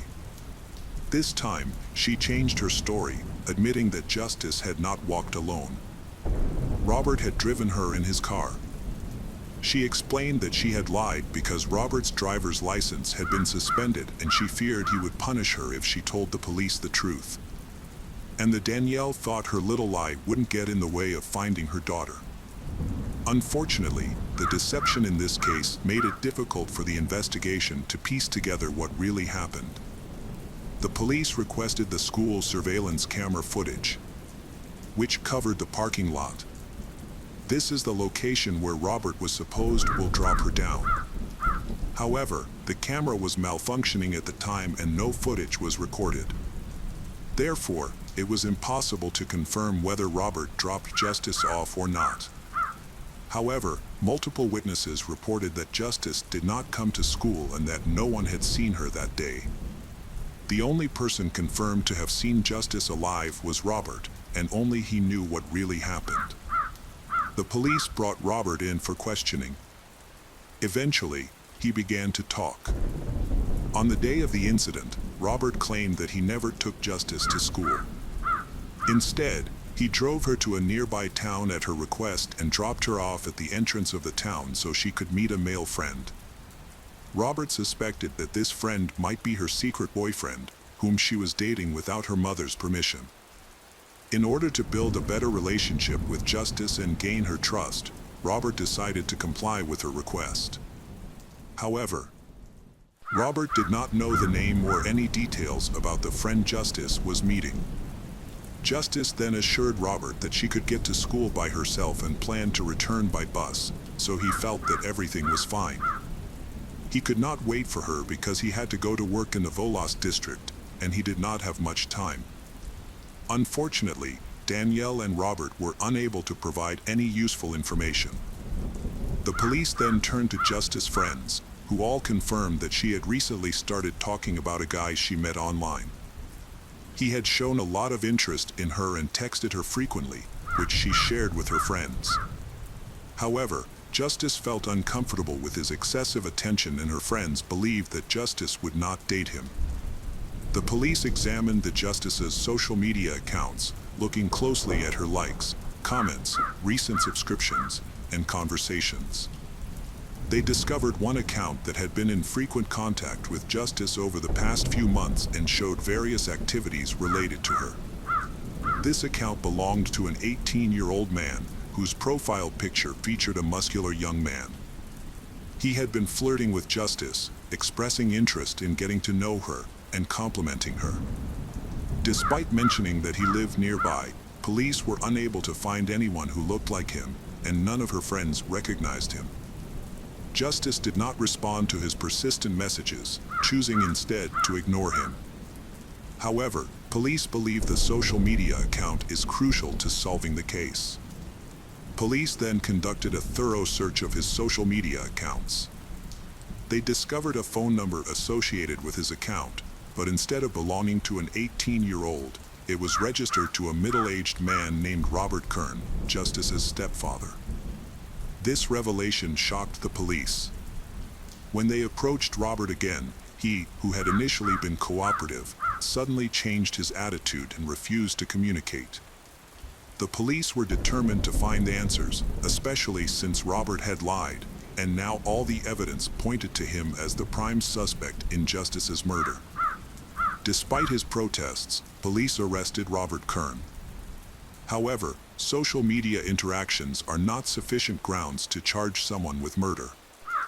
At the time, Robert was very close to the family, as he had been dating Justice's mother since the previous fall. He often stayed overnight at their home and kept in close contact with the entire family. There was no evidence of inappropriate behavior toward Justice. Robert denied any wrongdoing and dismissed the idea that he had harassed Justice. He suggested that his frequent compliments were meant to encourage Justice, arguing that receiving attention from a man could be a compliment. However, this explanation seems implausible, as Justice ignored his messages and she thought he was weird for discussing him with her friends. The police, looking for evidence against Robert, decided to interview Justice's close friend, Rachel. Rachel explained that their friendship had recently become close, as Justice often stayed overnight at her house. Rachel mentioned that a few months before the tragedy, Justice had stayed so often that it aroused suspicion. It seemed that Justice was trying to avoid going home. Robert had also been staying at Danielle's house quite often in recent months. Could his presence have contributed to Justice's reluctance to go home? Rachel reported that Justice had spent nearly a month at her house in the weeks before her death. She observed that Justice had become increasingly anxious. Previously calm, she now flinched at any accidental touch and implied that she was afraid of Robert, her stepfather. Rachel recalled seeing Robert on the day Justice disappeared. She described him as looking very uneasy, to the point where she actually felt scared. This made her understand why Justice liked to stay at her house every night. Police decided to take a closer look at Robert's background, focusing on his social media interactions and cell phone calls. What they discovered was disturbing. Robert had a significant criminal record, including 2 burglaries dating back to the early 2000s. Recent search history showed that he had looked up drugs that could cause unconsciousness, such as chloroform, and that he had purchased the drug. He also spent a lot of time studying maps, especially the nearby woods, likely in search of a suitable place to hide a body. He also researched methods for disposing of evidence. After learning that bleach had been used on Justice's body, police ran a geolocation check on Robert's cell phone on the day Justice went missing. They discovered that he had not been driving and had not dropped Justice off at a bus stop or school. Instead, Robert went into a wooded area where Justice's body was later discovered. Police reported that Robert's cell phone was not working for about an hour during this time. Initially, Robert claimed that he was on his way to work, but this was false. In fact, he took Justice into the woods, where he attacked, raped, and killed her. Justice was later charged with murder and was held in custody until his trial began. The exact motive behind the crime was never revealed, as Robert did not reveal it until the very end of the trial. The prosecution argued that the crime was murder with the intent to commit rape. Robert chose not to testify in his own defense during the trial, but he never admitted to any wrongdoing. However, the prosecutor's office had enough evidence to charge him with murder. Robert's troubled criminal history was presented during the trial. He was first arrested in May 2019 in New York State on fraud charges and was held in the county jail. It was mentioned that in 1999, he had committed burglary and breaking and entering, which resulted in an 18-month prison sentence. 3 years later, he was arrested again for burglary and served a year in prison. The prosecution later proved that Robert's testimony was completely false. He mentioned that he dropped Justice off near the school early in the morning and that he worked as a carpenter. However, both of these statements were proven to be lies. After being caught lying, Robert tried to create more excuses, but they were all designed to fool the police. They were able to accurately track the movements of both Robert and Justice. They compared the timestamps on Robert's cell phone and the searches on his phone, which showed that he had been planning the crime for a long time. The prosecution argued that Justice had no chance of surviving from the beginning because Robert had intended to kill her. Vegetation from where Justice's body was found in Robert's car, although he claimed he had never been in the area. However, he had in fact been there at least twice after the murder. He returned to the location on April 16th to pour a chemical on the body to destroy evidence of the crime. At that time, he was spotted by a jogger. The prosecutor's office attempted to prove that Robert's actions were sexually motivated, arguing that he had intentionally kidnapped Justice in order to rape and harm her. Robert had been keeping tabs on Justice for a long time, and she tried her best to avoid him, so she was rarely home. Danielle, Justice's mother, was devastated by her daughter's murder. In her testimony, she said that Robert had discouraged her from calling the police immediately after Justice's disappearance, convincing her that Justice was just staying at a friend's house. He also pressured her to lie, claiming that Justice had gone to school by himself. At first, the Danielle did not understand why he made such demands, thinking that he was afraid of the consequences of driving without a license. After reviewing the case documents, the jury reached its decision in just 30 minutes. They found Robert Kern guilty of first-degree murder of Justice Garrett. He was sentenced to life in prison without the possibility of parole, plus 5 years for attempting to obstruct the investigation. Throughout the trial, he never admitted his guilt and showed no remorse for his actions. Despite the overwhelming evidence against him, he maintained his innocence until the very end. The case of Pamela Buckbinder. Jacob Nolan was born in 1991 into a wealthy family in Miami, Florida. As the third child in the family, he received a lot of love from his parents. They realized that he was different from his peers. However, at the age of 5, Jacob was diagnosed with attention deficit hyperactivity disorder. When Jacob turned 15, his family noticed that he was experiencing significant mood swings. Despite this, he was doing well in school. He created an educational smartphone app and won a competition in Miami. However, a month later, Jacob couldn't get out of bed, had no motivation to do anything, even stand up. They finally brought him to a doctor, who diagnosed him with depression and anxiety. At 17, Jacob expressed that he no longer wanted to live. His parents noticed his unstable behavior and mental state, prompting them to take him to a hospital, where he was diagnosed with bipolar disorder. This serious mental illness involves extreme mood swings, ranging from depression to emotional outbursts. Those affected feel trapped in their own thoughts. After finishing high school, Jacob enrolled in college while continuing his treatment. Throughout this time, he saw various psychiatrists who prescribed increasingly stronger medications. From the ages of 17 to 20, Jacob underwent numerous treatment courses, took 5 to 6 pills daily, and tried around 30 different medications, yet none seemed to help. By 2012, at 21 years old, Jacob was still deteriorating. His parents were deeply concerned and unsure of what steps to take next. Then, one day, a relative from New York, Pamela Buckbinder, called with an offer of help. Jacob's parents were relieved, thinking they had gotten help. However, they had no idea of the challenges that were about to come to their family. Pamela, a 43-year-old psychotherapist, lives in Chelsea, Manhattan, with her 4-year-old son, Calder. She and Jacob Nolan are cousins with a 22-year age gap.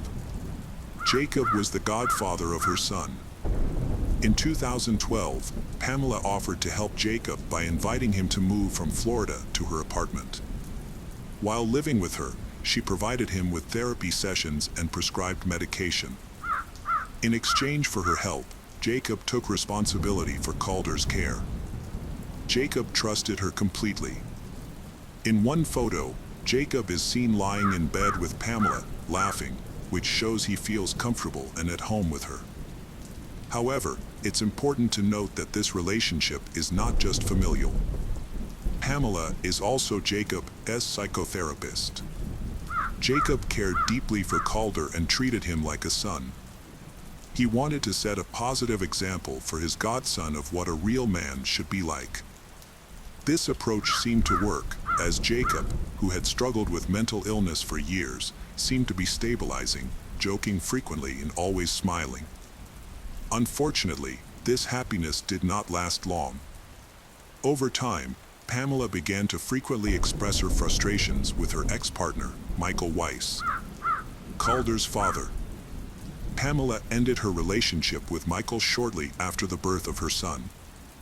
Michael Weiss, 38, is a psychotherapist. On the surface, he and Pamela appear to be a happy, loving couple.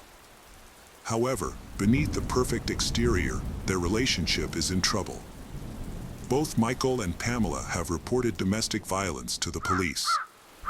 Pamela once attacked Michael with a piece of broken glass. Michael received medical treatment, stitched up the wound, and later that day, he reported the incident to the police.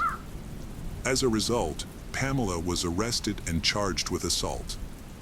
However, she was soon forgiven by Michael and the couple reconciled, but a few months later, Pamela went to the police again, claiming that Michael had threatened her and wanted to kill her. She later retracted that statement. Although they were never officially married, Michael and Pamela's relationship lasted about 4 years. After they had a son in 2008, Pamela finally ended the relationship. Their tumultuous relationship ended, but a new conflict arose: the custody battle for their son, Calder. Every day, Pamela tells Jacob about Michael in insulting words. She complained that Michael refused to pay child support and even accused him of doing bad things to their son, Calder, during his visits. On the morning of November 12, 2012, Jacob was awakened by Pamela's gentle touch.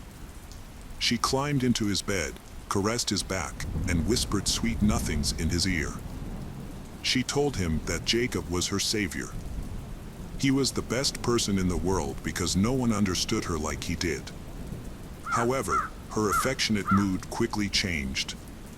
She took a black sports bag from her closet and stuffed it with a long-handled hammer and a kitchen knife. Overwhelmed with emotion, she began to cry and told Jacob that today was the day he needed to face Michael. A diagram showing the entrance to the multi-story office building where Michael is seeing patients is written on a piece of paper. Jacob stands up, grabs his bag, stuffs the diagram into his pocket, and leaves.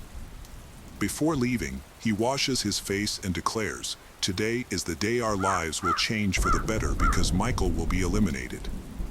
Jacob arrived at the right high-rise in Manhattan. He circled the building, observing it from different angles. Entering through the service entrance, he checked in on the first floor, provided his real name, and mentioned he was going to the tutoring center. He was allowed inside. Jacob took the elevator to the 12th floor and made his way to Michael's office. He heard a patient inside and decided to wait in the hallway for the appointment to finish. Soon, the patient would exit, leaving Michael alone. While waiting, Jacob felt increasingly anxious. Doubts flooded his mind, making him question whether he was making the right decisions. At one point, he thought about abandoning everything and running home.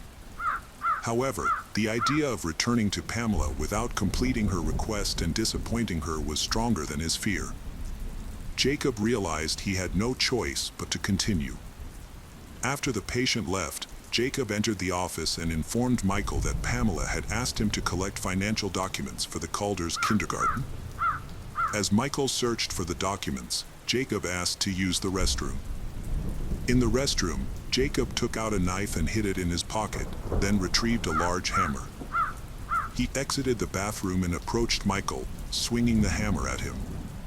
Thankfully, Michael reacted quickly, ducking just in time to avoid a serious injury, though the hammer struck his shoulder. Jacob then pulled out the knife, and a struggle ensued. Michael, being physically larger, quickly fought back. The people around heard Michael's cry for help. They mistakenly thought that the doctor was being attacked by an unstable mental patient. They quickly called 911 to report the incident. Before the police arrived, Jacob and Michael, feeling exhausted, sat down in the hallway. Jacob took out his phone and took a selfie, which he sent to Pamela along with a question about what he should do next. But he never received a reply. The situation made him feel very strange. The police and ambulance arrived shortly after. The injured men were rushed to the hospital for treatment. Fortunately, none of them had life-threatening injuries. Michael was treated and sent home the same day. Jacob's injuries were more serious and the doctors noted that he was unstable. Jacob was arrested in the hospital while he was receiving treatment. He sent a detailed message to Pamela about what had happened to him and Michael. Although she initially ignored his message, she eventually asked which hospital he was in. When Pamela arrived, she was not allowed to see Jacob, who was already handcuffed to the bed. Jacob spent 4 days in the hospital before being taken to a jail cell after his discharge. He was released on bail of $200,000 while awaiting trial. Jacob was permitted to fly from New York to his parents' home in Florida. Several weeks after the incident, Michael filed a lawsuit against Pamela, accusing her of conspiring to kill him. Michael argued that Pamela was dangerous and insisted that their son should live with him. He presented surveillance footage from a hardware store showing that the day before the attack, Pamela and Jacob had purchased a hammer together, and Pamela had paid in cash. Pamela denied any involvement, saying that she had only asked Jacob to retrieve some financial documents from Michael, but had not asked Jacob to attack. Although she admitted to giving Jacob a knife, she explained that it was to protect her son Calder, since Calder's daycare was on the first floor of the building where Michael worked. Shortly thereafter, the judge transferred custody of Calder to Michael Weiss, granting him full custody and banning Pamela from contacting her son for 5 years. A few months after the incident, Jacob accused Pamela of orchestrating the attack on Michael. He claimed that Pamela meticulously planned the attack, and that she had instructed Jacob to approach Michael and hit him with a hammer. Jacob previously said that Pamela had been psychologically manipulating him. Pamela repeatedly told him that Michael was harming her son, but there was no evidence to support her claim. No one ever witnessed Michael harming Calder or saying anything negative to his son. In fact, relatives testified that Michael cared deeply for his son. Pamela was someone Jacob trusted completely and considered very close. Meanwhile, Jacob's parents were in despair.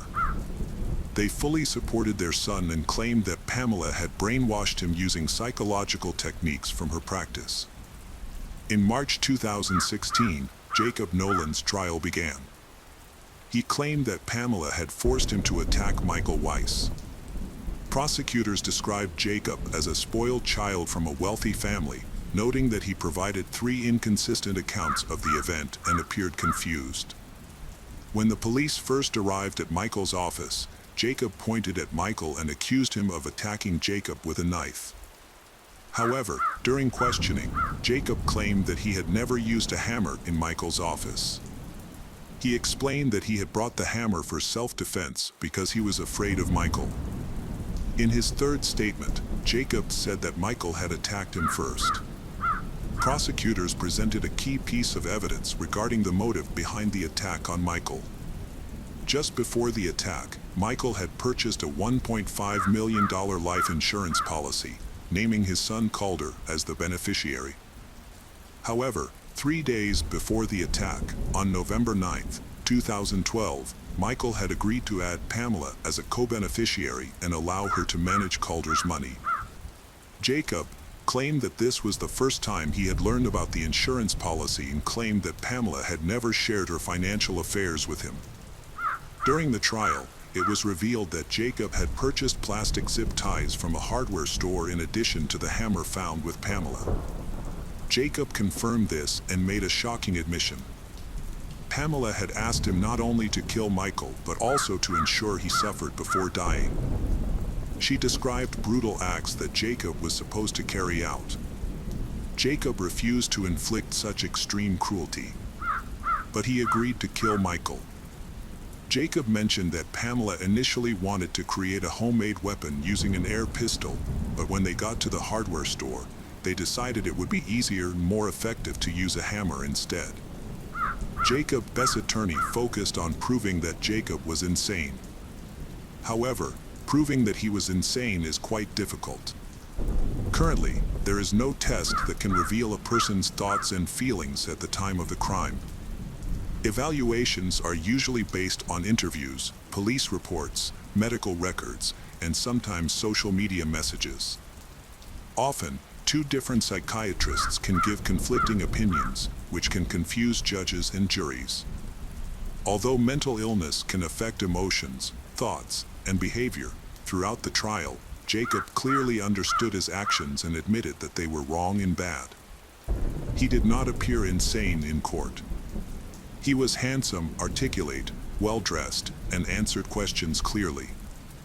Pamela was not called to testify at the trial by either the prosecution or the defense. Jacob Nolan, who had a mental disorder, faced skepticism regarding his claim that Pamela was the one who initiated the attack. Before the trial, Jacob's lawyers hired detectives to locate Pamela, but they were unable to find her, and her apartment was empty.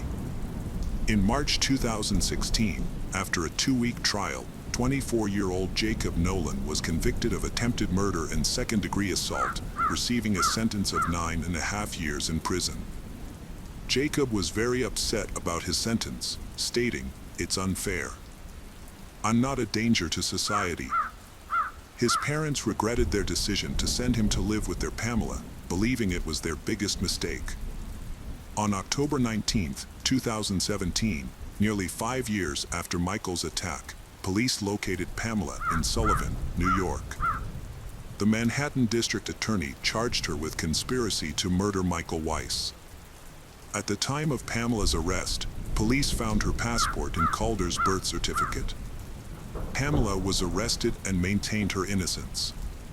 She hired 2 of New York's top attorneys, who claimed that the video showing her doing laundry and the video of her buying the hammer had been edited. They claimed that Pamela was a highly educated psychotherapist and would never have considered organizing a murder. In the 5 years after Jacob's attack, Pamela lived a normal life. She worked and rented an apartment. She did not attempt to go into hiding or flee the country, but she avoided reporters and did not comment on Jacob's crimes. Pamela was detained before her trial at the notorious Rikers Island prison in New York, where she spent 5 years due to legal issues. On September 7, 2022, during a pre-trial hearing, Pamela made a statement agreeing to plead guilty in return for a lighter sentence. However, a month later, she decided to withdraw her plea. Pamela's trial took place. The jury found Pamela Buckbinder guilty and she was sentenced to 11 years in prison. After the verdict was read, she looked sadly at her relative, who blew her kisses. Jacob and Pamela are currently serving their sentences in separate correctional facilities in New York. Jacob is scheduled to be released in 2024, while Pamela will be released in 2027. Jacob maintains regular phone contact with his parents. He has expressed remorse for his actions and reflects on them every night. He even wishes to meet Michael Weiss in person to apologize and seek forgiveness. When Pamela is released, her son, Calder, will be 19. He is currently being raised by his biological father, Michael, who still works in Manhattan. The case of Christopher Sutton. On Sunday, August 22, 2004, the Sutton family experienced a devastating tragedy following Susan's 57th birthday celebration. The celebration included Susan, her husband John, their son Christopher, his girlfriend Juliet, and family friend Teddy Montoda. After the party, Susan and John went to bed in separate rooms at their home in the upscale Coral Gables neighborhood near Miami, Florida. One night, a tragic event occurred. Susan usually slept in a separate room because her husband, John, snored loudly. While they were sleeping, a car stopped about 4 blocks away from their house. A man dressed in black was approaching their house with the intention of killing Susan and John. The attacker was armed with a 9mm Glock pistol and broke into Susan's house. He first went to John's bedroom and shot him twice in the head. He then moved to the room where Susan was sleeping, shot her 6 times, and left. The police were notified of the incident. Police and ambulances were dispatched to the scene shortly afterwards. Unfortunately, doctors determined that Susan, 57, had died. John was still alive but had suffered serious injuries and had lost a lot of blood. He was taken to hospital, where paramedics worked frantically to save him, although his chances of survival were slim. Before being taken to hospital, John said that he could not see the shooter in the dark and did not know who it was. Forensic experts began examining the crime scene, while police questioned neighbors and searched for surveillance cameras. Although no cameras were found, but neighbors reported seeing a suspicious man dressed in dark clothing running away from the house. There were no signs of forced entry. The killer had accessed the home through the sliding glass doors. The house was intact, with no money or jewelry taken, indicating to police that this was not a robbery. The attack was clearly targeted at killing Susan and John. But the motive behind the murder remains unknown. Melissa Sutton was 18 years old when her parents were attacked. As a freshman living on her own, she couldn't attend the celebration at their house. She was devastated to learn about her mother's death. Overwhelmed with grief, she went to see her father in the hospital. She described him as looking very unwell. John had miraculously survived 2 gunshot wounds to the head, leaving doctors astonished that he was still alive, although he remained in serious condition. When John woke up in intensive care, he realized he was blind. Additionally, he was experiencing severe shock. He felt unsafe in the hospital, constantly fearing that the killer might return. This left John feeling endangered. He was eager to leave the hospital and find a safe place to hide. His fears were taken seriously, so a guard was assigned to his room, and police patrolled the area around the clock. Due to the severity of his injuries, John was also unable to hear anything. He didn't hear the shots fired at his wife and was unaware of what happened to Susan. As he slowly started to recover, he asked Melissa how his wife was. She did not answer because the police had advised her not to say anything that might upset John further. He later found out that his wife had been murdered by her attacker.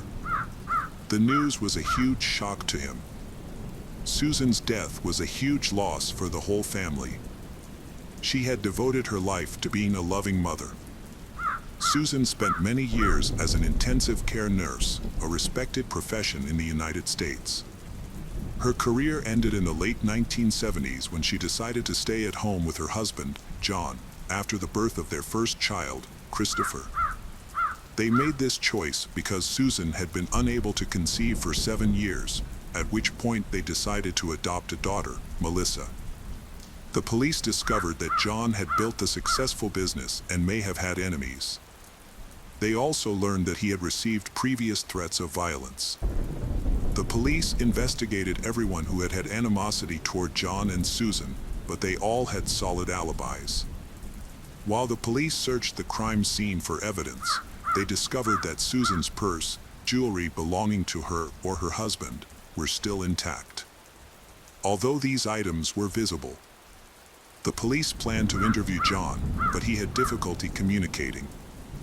However, he was able to provide some useful information. Although he could not identify the shooter, he recalled seeing a dark figure at the door. The attacker may have been dressed all in black or may have been African American. John could not be certain in the darkness. Unfortunately, this information was not useful to the police. The police decided to speak with Teddy, a family friend who was at the party before the shooting. They visited his house for an interview. Teddy explained that he was on the phone with Susan at the exact moment the shooting happened. He heard a gunshot, followed by silence. Feeling frightened, he called the police, got into his car, and rushed to the Susan family's home, arriving just after the police. Teddy was very shaken by the attack on Susan. However, the police found his account unusual. They questioned why he was still talking to Susan when everyone else had already left the party, leading them to suspect an affair. Teddy clarified that he was not just a family friend, but also a business partner. He claimed that they were discussing an urgent business matter and that he frequently communicated with both John and Susan to handle various issues, so he didn't find his late conversation with Susan abnormal. During the conversation, Teddy told the police that the shooters were professional and trained shooters. The police found this information interesting and took Teddy's gun for testing. Teddy was also called into the station for a lie detector test. The police believed he was hiding something and continued to question him. Teddy eventually confessed that he was in a romantic relationship with Susan. The police have often seen love triangles that can lead people to commit terrible acts. However, Teddy's gun did not match the weapon used in the attack, and his phone was tracked to a location far from the crime scene at the time of the shooting. Teddy denied any involvement in the attack on John and Susan. Although his lie detector test was deemed inconclusive, it was suggested that his anxiety stemmed from trying to keep his affair with Susan a secret to avoid damaging his relationship with his friend John. John had a strong and trusting relationship with Teddy. Shortly before the incident, John and Teddy received one of the largest payouts in their law firm's history, over $1 million, and they celebrated this occasion extravagantly. Teddy was ruled out as a suspect, and the police decided to investigate other family members instead. An examination revealed that John could not have physically inflicted the shot on himself, so he was not considered a suspect. Their daughter Melissa has a solid alibi because she was in another city and also passed a lie detector test. The police then investigated Christopher Sutton. He had a girlfriend named Juliet. They had attended a family party together. Christopher quickly claimed that he and Juliet had gone to the movies the night before and provided their tickets as evidence. Juliet confirmed his story.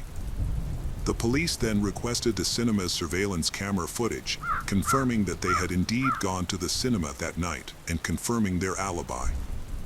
After leaving the hospital, John moved in with Christopher so he could care for him for a while. However, disturbing evidence was discovered that Christopher actually wanted to kill his parents. He even threatened to kill his mother during a fight. Christopher became the prime suspect in the case. Additionally, Christopher had a criminal record that included vandalizing a teacher's home. When Christopher was 16, his parents, John and Susan, decided to send him to a reform school. Christopher was aggressive and had trouble controlling his anger, which made it difficult for him to socialize with other teenagers. He changed schools at least 6 times. He often skipped school. John would drop him off at the main entrance, walk to the door, but then Christopher would sneak out through another exit and go do his own thing. However, his absences were not his biggest problem. He also got involved in some criminal activities. One day, he and a group of friends broke into a teacher's house, causing damage and graffiti. As a result, Christopher was arrested and the teacher filed a lawsuit against him. The damage was estimated to be in excess of $50,000, and his parents had to pay it. Christopher's family had no financial problems and could easily pay the fine. However, his family was frustrated with their son's out-of-control behavior and did not know how to handle him. Christopher was a difficult teenager who had no respect for adult authority.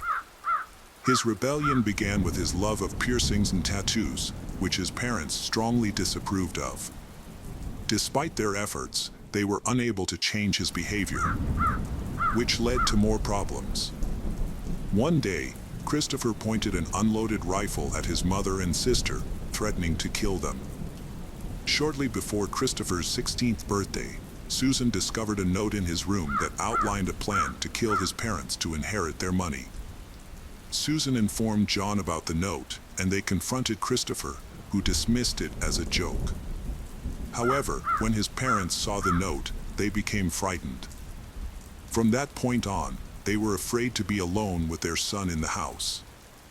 They even sought legal help, which led to a court-ordered rehabilitation program. Staff from a specialist organization forcibly transferred Christopher to a rehabilitation facility on the island of Samoa called Paradise Bay. It is a strict school for troubled youth.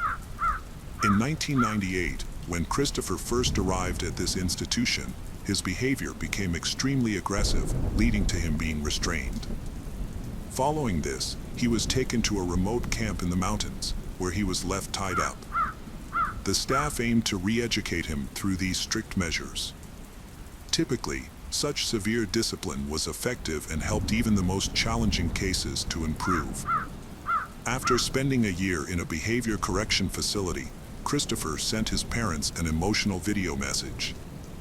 In it, he described the violence he experienced there and accused his parents of not loving him for sending him to such a place. Upon hearing this, his parents visited institutions for troubled teenagers in Samoa but found nothing wrong. As a result, they did not believe Christopher's claims. They knew about the strict rules in place and believed they were intended to benefit troubled teens. Furthermore, Christopher was there under a court order, so his parents could not take him away. However, Christopher still hoped to leave the facility when he turned 18. John then received a court order stating that Christopher would remain in custody. The program at Paradise Bay was extended for another year, which surprised Christopher. But he had no choice but to remain at the facility. In 2000, Paradise Bay was closed after management faced multiple allegations of youth mistreatment. Christopher finally returned home on his 19th birthday, after 30 months at Paradise Bay. This situation raised concerns for the police, as his anger at being mistreated could be considered a motive for murder. After enduring such torture, Christopher may have felt the urge to take revenge on his parents. However, after returning from Paradise Bay, he changed. Christopher always showed that he had become a caring and calm son, especially in how he took care of his father following an incident. John could not believe that his son could be involved in the case, believing that Christopher had changed. However, the police suspected that Christopher had orchestrated the double murder, which was only partially successful because his father survived. Although Christopher had an alibi, he may have hired someone else to carry out the crime. The police needed to gather evidence to support their suspicions. So they brought him in for a second interview. In this conversation, Christopher reveals details that have not been revealed to the public and remain confidential. Christopher said he went to the scene of the incident. He saw the shooter walking down the hallway, and his mother Susan had been shot 6 times, information that was later confirmed during the investigation. Christopher also recounted the order in which the shots were fired and other key details. While Christopher appears distraught and cries over his mother's death, the police believe he is lying and is actually a criminal. However, Christopher was supported by his girlfriend Juliet, who also seemed shocked by the incident. She said she herself had been in shock for a long time, following the news of the shooting. Juliet met Christopher when she was 17, and he was 19, having just returned from a school for troubled youth. She described him as kind, polite, and courteous, and he made a strong positive impression on her. He treated her like a true gentleman. So she could never imagine that he could commit murder. Juliet said that his parents welcomed her into their family. His mother, Susan, taught her how to apply makeup and helped her develop her dressing style. His father, John, also supported her by giving her a job at his law firm. The couple's parents supported them financially without expecting anything in return. They were happy to see the couple together. When police first encountered Christopher at the crime scene, it was shortly after he had been informed of the incident. He appeared to be very upset, and one officer noticed tears on his face. However, his initial statement to police during questioning shattered the impression of sadness. He quickly explained that he and Juliet had had dinner with their parents but left at around 9 p.m. to go to the movies. He then gave the police their movie tickets. Instead of asking how his parents were doing, he focused on justifying his actions and emphasized his alibi before any charges were brought. Police carefully reviewed surveillance footage from the cinema, which showed Christopher leaving after the movie around midnight. They noticed he immediately used his mobile phone to make a call, arousing curiosity about who he was contacting. The police quickly checked all his calls. Police later determined that Christopher had contacted a man named Garrett Kopp 331 times in the days leading up to the murder, which raised suspicions. Garrett, a police officer with a criminal record, had come to the attention of police. They suspected he might be involved in the crime. The case drew attention to Garrett's troubled past, including multiple arrests, adding to police suspicions. Police began to consider Garrett as a potential suspect. At the time of the case, he was out on bail. When police examined the weapon used in the murder, they found it to be very similar to Garrett's Glock, so he was taken to the station for questioning. Garrett had a tense conversation with the police and later admitted to attacking John and Susan. However, Garrett insisted that he did not act on his own. He said that Christopher had threatened to kill him and his son if he did not comply. Garrett insisted that the idea for the attack was entirely Christopher's. He also said that Christopher had given him the gun and had left the door unlocked, allowing him easy access to the house. The police arrested Garrett and charged him with murder, but his testimony was not enough to keep Christopher in custody.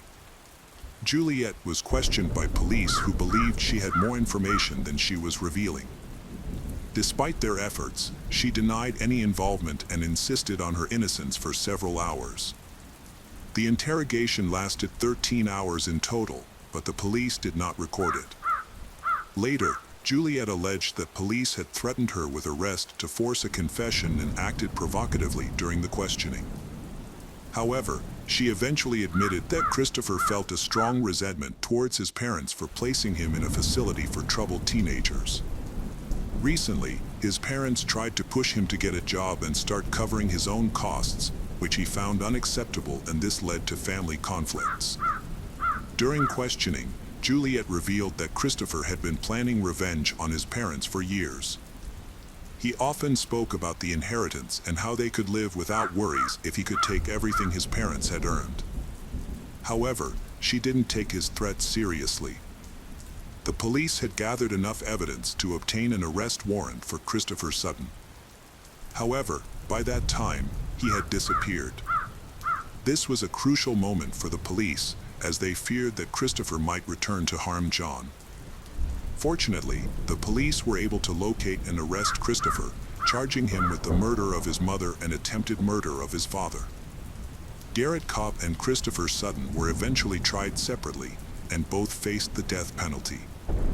Christopher, however, maintained that he had no role in planning the crime. The defense argued that the police were unfair, claiming that the police pressured Juliet, which influenced her testimony. After Garrett learned that he could face the death penalty, Garrett decided to cooperate with the prosecution by pleading guilty to a lesser charge, which was in his favor. He was then sentenced to 30 years in prison. The prosecution's case took a turn when Juliet appeared in court to testify. She revealed that Christopher had often expressed anger at his parents for not giving him money, even saying that they deserved to die for their actions. The defense argued that much of Juliet's testimony was given under police pressure and should be excluded from the case. However, the judge denied this request. In court, Juliet maintained that she had been truthful during her interrogation with the police. She stated that she viewed Christopher's anger as mere frustration and never believed he would go on to commit such serious crimes. After Juliet's testimony, John, the surviving father, shared his thoughts. After hearing all the witness testimony, John believed that Christopher was capable of committing the crime. John noted that even after leaving the hospital, Christopher continued to try to manage the family's finances, which led him to believe that Christopher was involved in the crime. When it was Christopher's turn to speak, he accused Garrett of attacking their parents due to his drug addiction. Christopher highlighted several moments when Garrett was out of control due to drugs, claiming that during those times he was dangerous and capable of committing any crime. Christopher also mentioned that he kept drugs in Susan's bedroom closet. The Garrett might have entered the house to steal illegal drugs. However, the prosecutor argued that the scene did not appear to be a burglary. Everything was intact, even the money and jewelry were intact. If it was a burglary, Garrett would have taken valuables. In his defense, Christopher claimed that he had changed and overcome the anger, resentment, and disappointment he felt towards his parents for sending him to a special school. He believed that he had changed for the better. After extensive deliberation, the jury found Christopher Sutton guilty of first-degree murder and attempted murder. The Christopher was shocked by the verdict because he was sure that he would be acquitted. Christopher received 3 life sentences without the possibility of parole. Currently, survivor John Sutton is putting in great effort to regain his eyesight. He has formed a new relationship and started a family, and at 70 years old, he continues to practice law. The case of Courtney Schulhoff. Courtney Schulhoff was born in 1987 in Florida to Stephen and Tracy. While details about her childhood are limited, we do know that her parents divorced when she was young, which was a challenging experience for her. After the divorce, her mother moved out and Courtney stayed with her father. Eventually, Stephen faced significant financial problems, which led to their move. In 2003, Courtney attended Lyman High School. She was a hardworking student at first, but after her parents divorced, her grades began to drop rapidly. She rarely attended school, stopped trying, and became a poor student. Outside of school, Courtney's personality also changed. She began hanging out with a group of friends who were known for bad behavior, which negatively affected her. Tensions between Courtney and her father Stephen escalate, forcing her to temporarily move in with her mother Tracy. However, this arrangement does not last long. Tracy cannot accept the changes in Courtney, so Stephen has no choice but to welcome her back home. Once again, Courtney and her father face unresolved issues, including her difficulties with school. During this time, Courtney and her friends often gather at the racetrack across from her school, where she meets and begins dating a 20-year-old college student named Michael. Michael Morin was a former high school football player who, unlike Courtney, had performed well academically. He received straight A's and was now attending a nearby college. His parents had high expectations for him, but everything changed after he met Courtney. After a few weeks of talking, they began spending all their free time together. Courtney's father, Stephen, was extremely upset about her poor grades, and this only intensified when he learned about her decision to be with Michael. He quickly started blaming Michael for this choice. Their relationship was already strained, and this situation made it worse. Courtney felt that her father didn't want her to be happy. She tried to explain that Michael was a good person, but Stephen refused to see him in that way. He had heard rumors about Michael being involved in car theft and wanted to caution Courtney that no matter what Michael did, he would never earn her father's approval. After a series of arguments, Courtney began to accuse her father of being abusive, and there was some evidence to support her accusations. One day, when Courtney invited some friends over, including Michael, her father Stephen came home earlier than expected, leading to an altercation. While Courtney and her friends were drinking and smoking, Stephen suddenly entered the room. Enraged, he yelled at his daughter for throwing a party without his permission. After a brief argument, Stephen punched Courtney in the face in front of her friends. The situation between Courtney and her father, Stephen, remained tense. Although Courtney had stopped going to school, she refused to find a job and frequently used her father's credit card without asking. She would come home with new clothes and items purchased online. By this time, Stephen's financial situation had worsened, making things even more challenging. For several months, Courtney continued her troubling behavior, often sneaking Michael into their home at night while her father was asleep. Eventually, Stephen prohibited Courtney from seeing her boyfriend, but she ignored his wishes and invited Michael over whenever she pleased. Every conversation between Courtney and her father focused on his harsh criticism of Michael. As the months passed, the situation became increasingly difficult. One day, Stephen checked his bank account and noticed some money missing. He called the police, reporting his daughter to them, apparently to teach her a lesson. After speaking with the police, Courtney returned home, now much more afraid of her father. She began to see him as strict, unkind, and a real threat. She devised a plan, determined to break free from Stephen's control. By the end of 2003, Stephen was in a relationship with a woman named Elaine. During this same time, Courtney was working towards earning her high school diploma while continuing to date Michael. Frustrated by Courtney's father's efforts to control their relationship, the couple decided to run away. However, they faced a major obstacle. Neither had a car or any money. Their plan was to take Michael's father's car and drive to Maryland, where they could ask Courtney's grandparents for financial assistance. Unfortunately, things did not go as planned. Michael stole his father's car, but while on the way to Maryland, they changed their minds and turned back home. This decision led to serious consequences for both Michael and Courtney.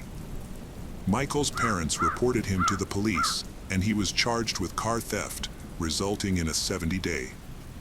Furthermore, Michael's parents insisted that he end his relationship with Courtney, believing it to be detrimental to him. This relationship was indeed harmful to both of them. Michael was forced to break up with Courtney, but he refused. As a result, his parents decided to kick him out of the house, leaving him homeless. He began sneaking into Courtney's apartment to sleep there, something he had done occasionally before, but now happened every night. Additionally, Michael dropped out of college, changed his address to Stephen's, and put Stephen's phone number on his parole application without Stephen's involvement or permission. Although Michael had nowhere to live, he made no attempt to find a job, which left Courtney to pay all of her father's credit card bills. When Stephen attempted to talk to his daughter about her mounting debt, an unforeseen tragedy struck first. On February 10, 2004, Elaine, Stephen's new girlfriend, attempted to call him multiple times, but he didn't answer. Concerned that something might be wrong, she decided to go to his house. Between 2 o'clock and 4 p.m., she drove to his place and was surprised by what she saw. Michael, Courtney's boyfriend, was walking down the street with Stephen's dog, wearing one of Stephen's t-shirts. Feeling uneasy, Elaine got out of her car and approached the front door of Stephen's house, where she found Courtney standing by the entrance. Elaine tried to enter, but the door was locked. She asked Courtney where her father was, but Courtney said she didn't know and left without opening the door, taking the key with her. Elaine saw that Stephen's truck was still parked in its usual spot, which made her even more worried, so she decided to call the police. When the local police arrived, they quickly obtained a search warrant following Elaine's phone call. They entered the house through the back door and began their search, uncovering a horrific scene. Inside Stephen's room, they found blood splatter on the walls. The most shocking discovery was Stephen's body in a plastic trash can. He had a severed ear and a disfigured face. It was clear that the perpetrator didn't bother to hide their actions. Additionally, the police found several bank statements on the dining room table, many of them circled in pen. Meanwhile, Courtney was missing. Elaine learned of the altercation between Stephen, his daughter, and her boyfriend, so the police quickly began a search. The police found Michael in the restroom of the mall across the street from Stephen's house. As Elaine said, he was wearing one of Stephen's t-shirts and had Stephen's wallet, car keys, and credit cards in his possession. The police took Michael in for questioning. After leaving her father's apartment earlier that day, Courtney simply went to her mother's house, where her mother made her turn herself in. During questioning, Michael initially insisted that he knew nothing about the murder. Michael claimed that after being kicked out of the house, he had been living in Courtney's closet. One day, when Stephen returned home, Courtney woke Michael up and told him that her father had found out he was staying with them. When he asked Courtney why, she said she would explain later and asked him to walk the dog, which he did. Michael ran to the mall because he was worried that Stephen would find out he was near his home. However, after the police informed him of Stephen's death, his story changed dramatically. He began to cry and said that after Stephen tried to confront Courtney about the missing money on his credit card, she asked Michael to kill Stephen and he agreed. His story shifts from being unaware of the death to saying he was asked to kill Stephen. Courtney's interrogation was also unproductive. She gave two different statements. In her first interrogation, she blamed Michael entirely, claiming she had no knowledge of her father's death until he informed her. In a later confession, however, she revealed much more information to police. Courtney maintained that the murder was Michael's idea and admitted to helping him by removing Stephen's dog from the room before the incident and placing the bat by the bedroom door. She said she heard everything while Michael killed her father. But by the end of the trial in September 2006, her story had changed dramatically. Courtney was convicted of murder. When asked if she had any final statements, she maintained her innocence throughout the trial but stated that she wanted to publicly acknowledge that Michael Morin did not kill her father. She took full responsibility and agreed to her sentence. This shocking admission took everyone in the courtroom by surprise. However, Courtney's stance changed less than a year later. At Michael's trial in April 2007, where he faced the death penalty if convicted, Courtney did not repeat her previous statement that she was solely responsible for the crime and that Michael had nothing to do with it. Ultimately, Michael Morin was convicted of murder and sentenced to life in prison. In 2017, Courtney Schulhoff was sentenced to 40 years in prison. Although both men involved were punished, the exact details of the case remain unclear. It was confirmed that Stephen was killed with a baseball bat, but it is still unclear which of the two did the killing. Courtney did not confess to killing her father, but Michael did. The case of Leon Britz. The Saretha and Leon Britz case of 2020 not only shocked South Africa, where it took place, but also attracted international attention. From the very beginning, the investigation identified an innocent person as the prime suspect. Only through a surprising confession was the real culprit revealed. The Leon family, European immigrants, moved to the small town of Patter in the Northern Cape province of South Africa in the early 1970s. While Patter is modest in size, it plays a significant role as an economic and tourist center in the Bushmanland region. Leon has an older brother named Toki. Leon's family is relatively wealthy for their community. His father owns the only large hotel in the area, which later expanded into a large hotel and restaurant complex. Both Toki and Leon did well in school. After finishing school, Toki left his hometown, while Leon chose to stay. He helped his parents run the hotel as a teenager and studied business. Leon is intelligent and has a natural talent for business, which has helped him run the hotel effectively. At the Leon family hotel, many events, parties, and celebrations took place. During one of these occasions, Leon spotted a beautiful young girl among the guests. She was a brunette with green eyes and a charming smile. Curious, he approached her to introduce himself and discovered that she was only 14 years old and still in school, although she appeared much more mature. This revelation confused Leon, who was 25 at the time. Despite his concerns, he asked her to dance, and afterwards, they spent about an hour talking on the terrace. The girl's name was Saretha, and from that moment, Leon could not stop thinking about her and eagerly anticipated their next meeting. Saretha was born on September 6, 1990, the youngest of 3 children to immigrants from Eastern Europe. Her family faced severe financial hardship. When Saretha was only 9 years old, her father died of a snake bite, leaving her mother to raise 3 children on her own, while struggling to provide for them. As a result, all 3 sisters had to go to work to help support the family, leading to a difficult and arduous childhood. Leon, a rich guy, suddenly entered her life. Leon truly loved her. He found every opportunity to see her, picked her up from school, took her to trendy restaurants, gave her expensive gifts and trendy clothes, and tried his best to make her happy. Saretha experienced the luxuries and wealth. She realized that with him, she had the ability to build a family where she and her future children would never have to worry about money. Saretha's mother approved of the relationship, despite her daughter's young age. She considered Leon to be trustworthy, decent, and kind, and no one doubted his sincerity.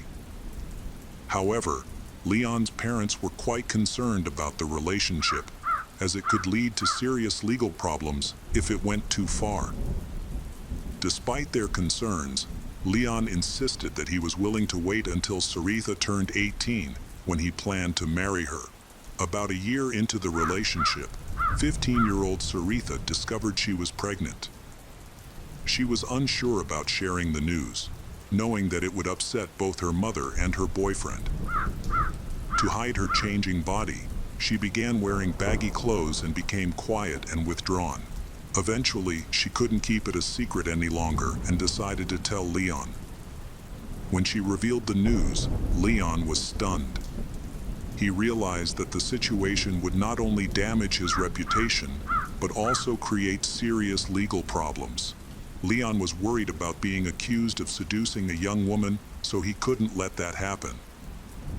He took her to a private clinic, where they confirmed she was pregnant with twins. Leon found a doctor at the same clinic who would perform anonymous abortions. Saretha was heartbroken. Leon, who had promised to love and protect her, was now pressuring her to end the lives of their unborn children. Leon, who was older, convinced her that it was necessary.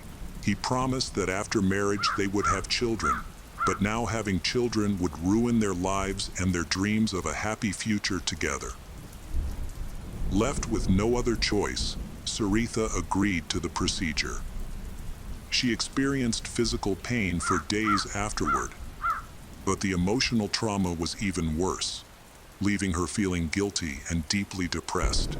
She isolated herself in her room, crying constantly. Her mother did not understand the severity of the situation, thinking that her daughter was simply upset after an argument with her boyfriend, believing that things would be better once they made up. A few days later, Leon visited Saritha at her home. He then took her into town to walk around the park and do some shopping.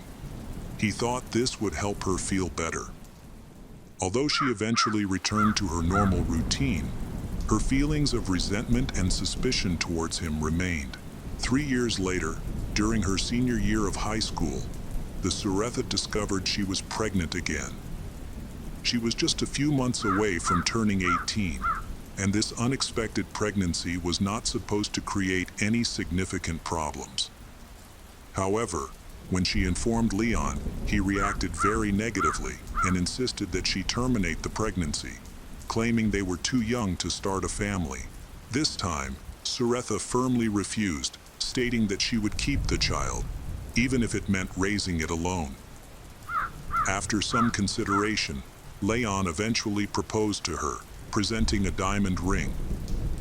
By this time, the intense feelings they had for each other had faded, but Saritha's pregnancy left him with no choice.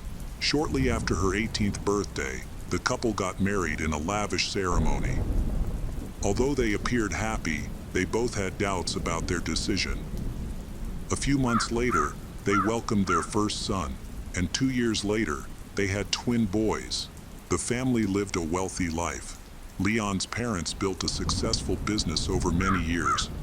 Leon also started his own fast food chain and restaurant, which was thriving.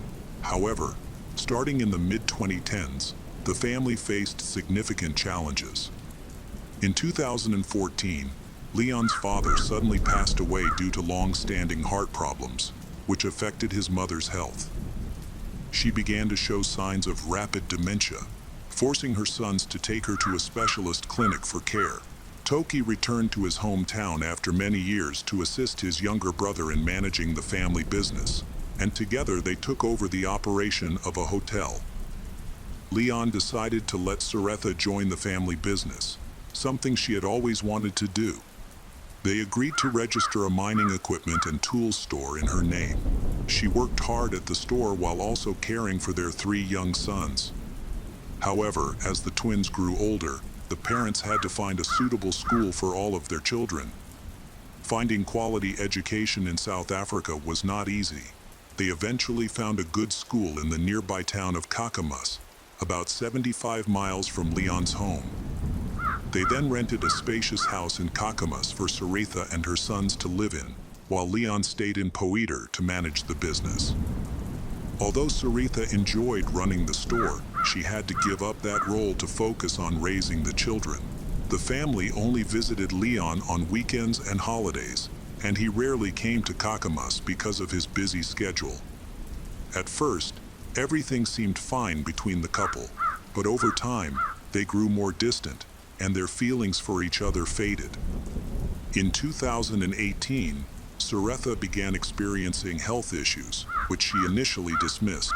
However, medical tests revealed that she had cancer and cardiovascular problems.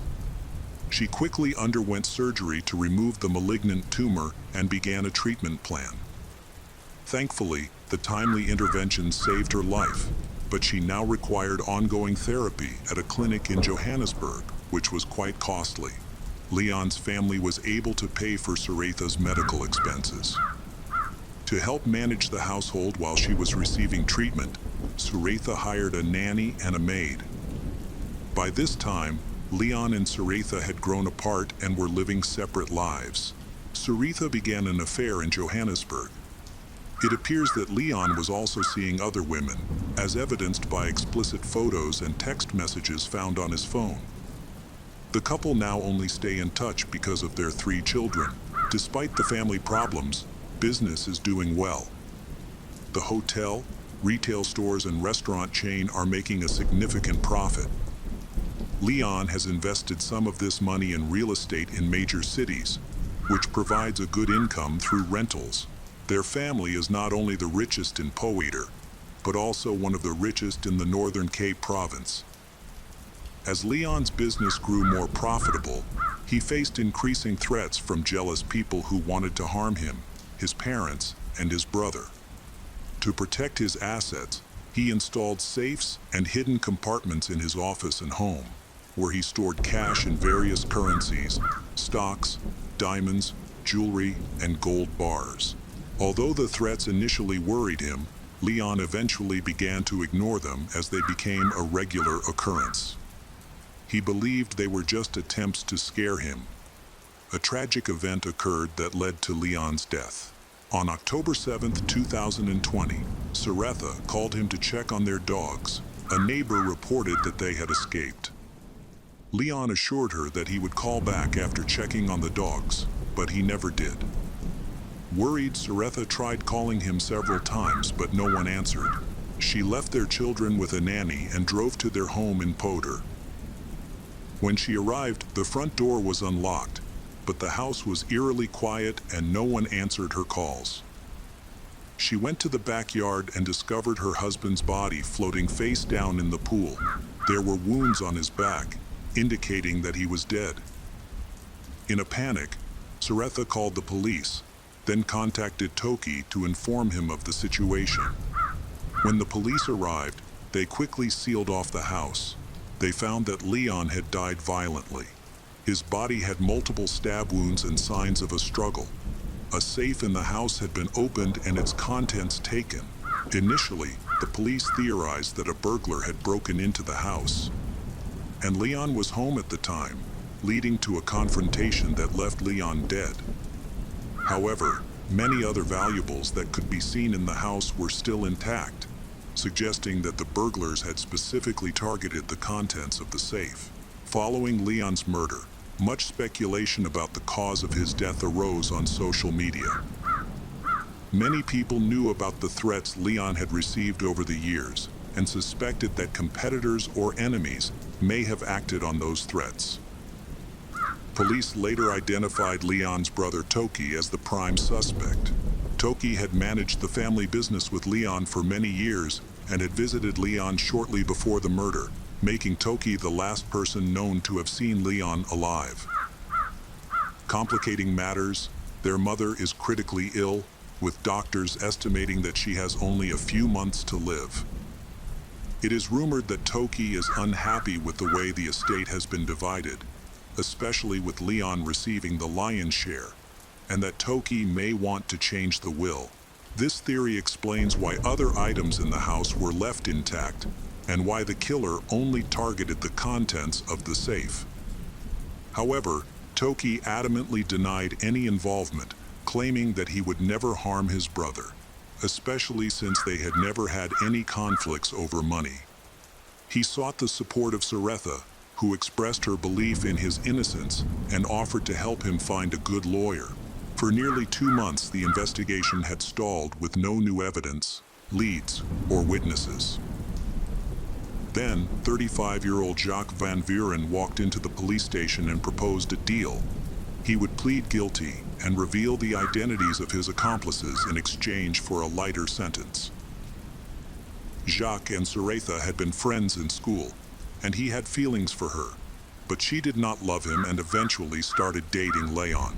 They had not seen each other for many years, but one day they ran into each other at a shopping mall and started talking. Jacques was having a hard time at the time. He had gone through a divorce, lost his job, was an alcoholic, and was in dire need of money. Saretha realized that Jacques still had feelings for her, so she opened up to him about her unhappy marriage. She told him that her husband was abusive and treated her badly, but she felt trapped because he threatened to take their sons away and leave her nothing. Jacques was prevented from seeing his children by his ex-wife after the divorce, so he felt a deep sympathy for Saretha and wanted to help her. They exchanged phone numbers, and a few days later, Saretha called him with a tearful story. She claimed that her husband had abused her and that she could not leave him. She suggested that the only solution was to get rid of him. Suratha was a master of psychological manipulation, and Jacques believed her. Suratha also promised to pay him $500,000 South African rand, which was a lot of money, especially when he was in dire need of money. Jacques agreed to help her, but did not want to do it himself, so he decided to hire someone else to do it. After a while, Leon's business began to decline. All his chain stores began to close and suffered huge losses. Leon wanted to sell the hotel, but Suratha did not agree. At the end of September, Suratha and Jacques decided to start their plan. Jacques asked for half of the money in advance. However, due to financial problems, Suratha could only withdraw 100,000 rand and gave Jacques her diamond ring. With this money, Jacques hired a friend named Enrich Williams, who had a drug problem and was willing to kill for money. Enrich was worried that he could not handle a strong adult alone, so he brought in his friend Amantel Bareki to help him with the plan, and Enrich would share the proceeds with Amantel. Suratha gave the criminals her home address and told them where the safe was. She allowed them to take valuables from the house to make it look like a robbery. The only condition was that the dogs were not harmed, so they were released first. The neighbors noticed that the family's dogs were out and called her. This indicated that Enrich and Amantel were in the house. She then called her husband Leon to lure him into a trap.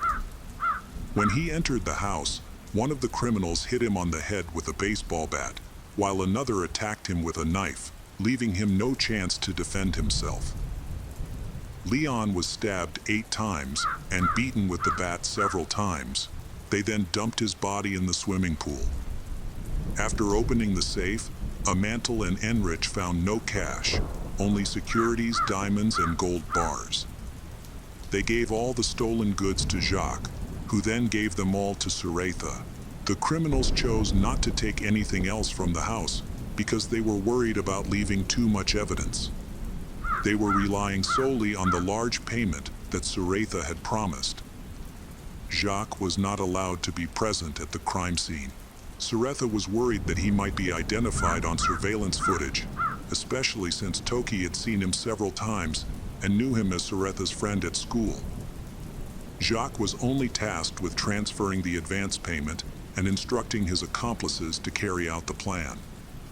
Jacques was so worried about everything that he drove past Leon's house several times to make sure the criminals were ready and Leon was home. Jacques' car was caught on surveillance footage. While the license plate was unclear, the police took note of the car and its identifying features, eventually identifying the owner. Additionally, there was no money in the safe, and all of the family's accounts were frozen during the investigation. Suratha could not pay the hired criminals because selling the stolen goods, such as diamonds, gold bars, or securities, would reveal her involvement. She asked them to be patient, but Enrich and Amantel refused and began threatening Jacques. In desperation, Jacques does not receive the money he expected and feels guilty. Amantel and Enrich threaten him repeatedly, and he realizes that he faces the possibility of going to prison or suffering the same fate as Leon. He confides in his sister, who speaks to their mother, and together they convince Jacques to turn himself in. They advise him to expose the others involved in the scheme so that he can receive a lighter sentence. Jacques' real motive, in his full confession to the police, was that he believed he had done a noble deed, because he saw Leon as a man who had treated his wife badly, abused her, and threatened to kidnap their children. Suratha reported to the police about the will and property disputes between Leon and Toki. She wanted to imply that Toki was the culprit. However, the police decided to investigate Suratha thoroughly to find out her true intentions. During the investigation, it was discovered that Suratha and Leon had long since fallen out of love and were living apart. Suratha had a lover in Johannesburg, and she wanted to leave Leon to be with him. However, when she asked for a divorce, Leon firmly refused and threatened to take everything from her, including their children. It's difficult to determine Leon's true motivations, but it's likely he still cared for Suretha and wanted to repair their marriage. Meanwhile, Suretha had a plan to inherit his money and business after his death, which would allow her and her lover to live well. She also wants to removal of Toki by setting him up to become a killer, after which she will become the sole owner of the hotel, store, and restaurant after her mother-in-law passes away. Her plan can work if there is money in the safe and if she pays the hired criminals. In the spring of 2021, the trial and sentencing of all involved took place. The court considered each participant's role in this high-profile case. Jacques Van Vuren, who collaborated with the prosecution, provided detailed testimony and named his accomplices. He was sentenced to 20 years in prison, eligible for parole after 5 years. The hired criminals, Inrich Williams and Amantal Barecki, were convicted of premeditated murder with added cruelty and robbery.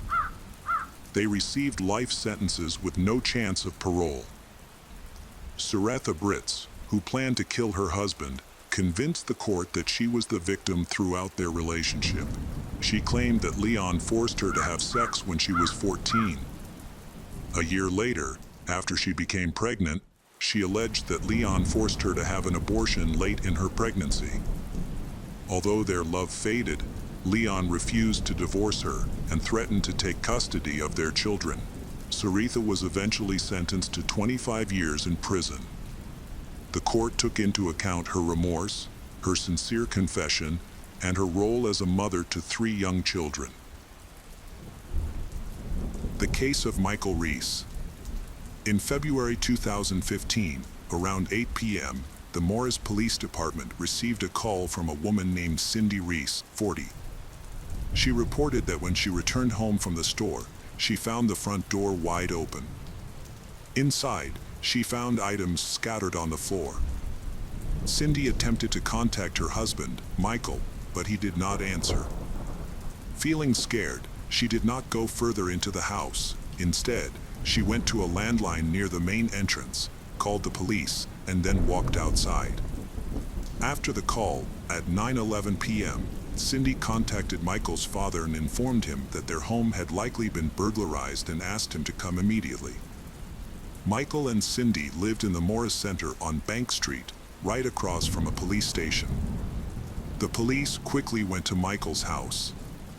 When they arrived, they found Cindy standing outside looking scared. Inside the home, police found a chaotic scene with a table overturned and furniture scattered about. They soon found Michael Reese, 40. At the back of the home, he was found dead on the floor in an unusual position. Michael had been shot in the back of the head. Michael Reese was born in July 1974 in Alabama. From a young age, he loved fishing. Michael finished high school and attended college, where he studied computer technology, eventually securing a job in that field. He was skilled with computers and often helped others. Although Michael got married, his first marriage ended in divorce due to his wife's infidelity. He didn't dwell on this loss since they had no children and continued to seek the right partner for himself. In 2008, Michael was introduced to Cindy by a mutual friend.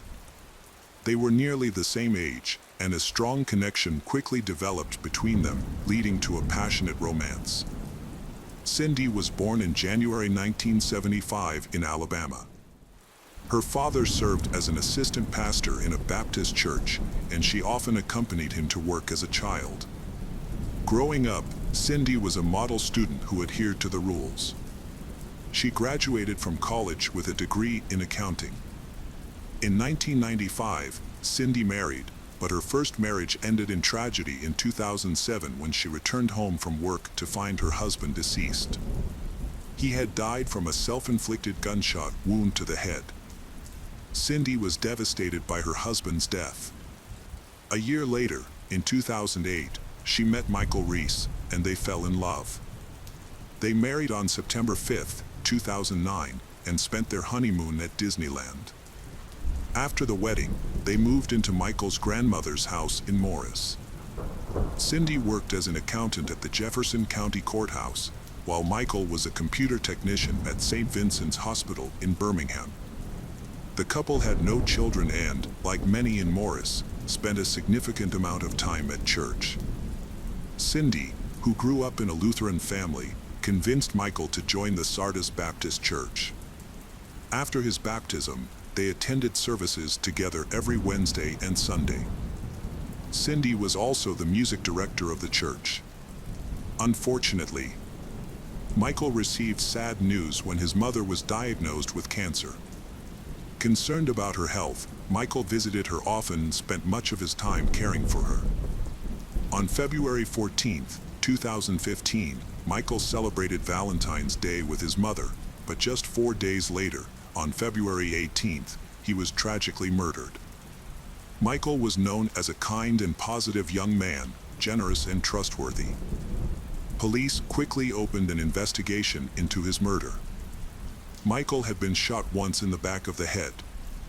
Inside the house, everything was in disarray. The police suspected that the Michael family was targeted for a robbery that went wrong. On the table, there was still uneaten fast food. However, investigation revealed no evidence of a break-in through the front door. Hours after the murder, Cindy Reese was taken to the police station for questioning. She explained that on February 18th, she and her husband, Michael, had gone to work during the day. In the evening, Michael picked her up and they visited Cindy's mother. Around 6 p.m., they attended a church service, which ended at 7 p.m. They then stopped at a cafe to order some fast food and take it home. As they were getting home, Cindy suddenly remembered that she needed to buy groceries and told Michael that she would go and get the groceries and hurry home. Michael took the fast food and left. Cindy went to the supermarket and was gone for about 30 minutes. When she returned home, she found the front door wide open. Worried, she looked inside and saw things scattered everywhere. She called out to her husband but got no answer, which scared her, and she decided not to go any further into the house. Worried, she immediately called the police and walked out. At that time, she did not know that her husband, Michael, was dead. Cindy reported that a .38 revolver and some jewelry were missing from their home. When asked who might have killed Michael, Cindy said that as she was driving near her home, she saw a strange man wearing a black hoodie walking down the street. She also shared that she and Michael were planning to have children and had even added a room to their home. They were in the process of renovating, with the assistance of a contractor. Cindy speculated that this man might be involved in the murder. The interrogation lasted for several hours. During this time, Cindy listed all of her close friends, co-workers, and acquaintances that she and Michael had interacted with. Police noticed that when Cindy mentioned an old family friend, she appeared very happy. Meanwhile, the entire town knew that Cindy was having an affair. Although everyone suspected her secret relationship, Cindy denied it and refused to admit to any adulterous behavior. Her lover was Jeffrey Brown, the pastor of the Baptist church. Church members mentioned that they had seen Jeffrey and Cindy kissing in the car several times, but for some reason, no one spoke up about it. During questioning, Cindy denied having an affair with Jeffrey, claiming that they were just friends who occasionally walked around town together. Jeffrey was also questioned. He stated that on the evening of February 18th, he was in another city, 50 miles away from Michael's family home, and had nothing to do with Michael's murder. Jeffrey openly admitted to having a romantic relationship with Cindy. They first met in August 2013 when Jeffrey was a candidate for pastor at Sardis Baptist Church. At the time, Cindy was a pastor and worship leader at the church, and she had been married to Michael for 4 years. Jeffrey was also married to a woman named Noelle and had 2 children. Michael's family developed a close friendship with Jeffrey. They spent time together and went on vacations. However, in late 2013, a secret affair began between Jeffrey and Cindy. This affair did not go unnoticed by church members, leading to rumors. As a result, Jeffrey was forced to leave the Baptist church because the leadership believed that an adulterer was not fit to be a pastor or a role model for the congregation. Before becoming a pastor, Jeffrey was a Marine, a police officer, and then a hairdresser. At the time of the Michael family tragedy, he was working as a pest control specialist. Jeffrey and Cindy continued their affair, and Jeffrey divorced his wife, Noelle. However, Cindy chose to stay with her husband, Michael. During questioning, Jeffrey expressed his frustration with Cindy's unwillingness to leave Michael, claiming that Michael had abused her. Despite the accusations, Jeffrey denied any involvement in the murder. After questioning Jeffrey, Cindy confirmed that she was indeed having an affair with him. She revealed that her relationship with Michael was fading. He spent too much time on his phone and playing video games, often neglecting her. On weekends, Michael enjoyed fishing and the couple rarely had intimate moments. In the summer of 2014, Cindy confessed to her husband, Michael, that she had cheated on him. Although he was understandably upset, Michael assured her that he did not want a divorce. The couple made an effort to repair their relationship. To celebrate their 5th wedding anniversary, they visited Disneyland, hoping to rekindle the romance they once had. Michael was aware that Jeffrey, Cindy's lover, had intentions of winning her over, which made him fearful for his family's well-being. While being questioned about her relationship, Cindy talked about her time with Jeffrey. When asked if Jeffrey could hurt Michael, she replied, "Of course not. Jeffrey is a very religious man." The investigation into the case is still ongoing. Police have not found any witnesses or surveillance footage to confirm that a stranger wearing a black hoodie was seen walking down the street on February 18th. A contractor who was doing renovations for Michael's family has a solid alibi. He was at the church at the time of the crime. The initial theory of a robbery was dismissed because there were no signs of forced entry. While some items were missing from the house, most of the jewelry was intact. It appears the killer intentionally created a mess by overturning tables, throwing blankets on the floor, and making it look like a robbery. Cindy claimed that she was in the store at the time of the murder. She said she bought orange juice and ham. When she checked out, she added a few small items to her cart and paid for everything. The police found it odd that Cindy would rush to the store when their refrigerator was already full. They had eaten ham and orange juice for breakfast, so it seemed like there was no real need to buy those things. Additionally, Michael and Cindy bought fast food for dinner. Cindy loved good food and her relatives often commented on this. People commented that Cindy would not let her hot dinner at home get cold and would not go to the store without eating her favorite hamburger and fries first. Police went to Cindy's workplace. In her office, they found a wedding photo of her and Michael displayed on a shelf, framed with hearts. Below, next to her computer, was a photo of Cindy with Jeffrey. Police also discovered financial documents showing that Cindy had paid for the apartment where Jeffrey lived using her credit card. Jeffrey had frequent financial problems. In addition, the couple shared a bank account and Cindy had always supported Jeffrey financially. Police also discovered cell phone records that showed what happened on the day of the murder. Evidence from Jeffrey's cell phone showed that Jeffrey was near Michael's home at the time of Michael's murder, specifically at a gas station. Police also uncovered a disturbing incident that occurred a few months before Michael's death. Jeffrey had spoken to 2 of his co-workers, who were drivers, and asked if they could kill the man who had murdered his wife. Jeffrey offered to pay the 2 co-workers with money in his car as payment, but did not specify who the target was.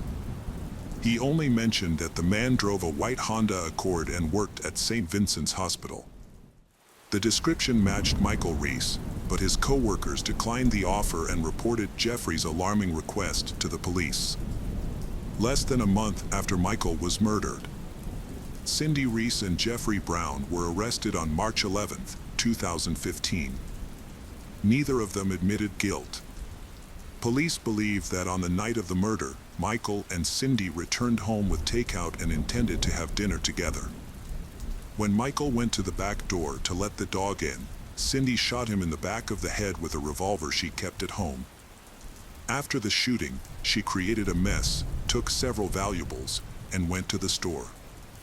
On her way, she disposed of the gun and jewelry, then returned home and called 911. Police are convinced that both Cindy and Jeffrey were involved in the murder, with Jeffrey likely being nearby at the time and possibly helping Cindy afterward. After Cindy's arrest, she was released from prison and lived freely while awaiting trial. She chose not to post bail for Jeffrey, who remained in custody. Just days before his trial in August 2016, Jeffrey sought a plea deal that would allow him to plead guilty to a lesser charge of manslaughter in exchange for testifying against Cindy. He said that Cindy had instigated Michael's murder, explaining that she was afraid to divorce her husband because she was concerned about how her family would react. Jeffrey mentioned that Cindy had previously expressed a desire to kill her husband, which he initially interpreted as a joke. On the night of the murder, he claimed to have overheard everything that happened between Michael and Cindy on his cell phone. He reported hearing the couple arguing both in the car and at home, as well as gunshots. After Cindy killed her husband, she asked Jeffrey to help her get rid of the gun. They arranged to meet at a gas station, where she gave him the gun along with some jewelry, which he discarded. Cindy's trial began in November 2016, and she denied all of Jeffrey's allegations. She admitted to meeting Jeffrey at the gas station but said he asked her to come because he was out of money for gas.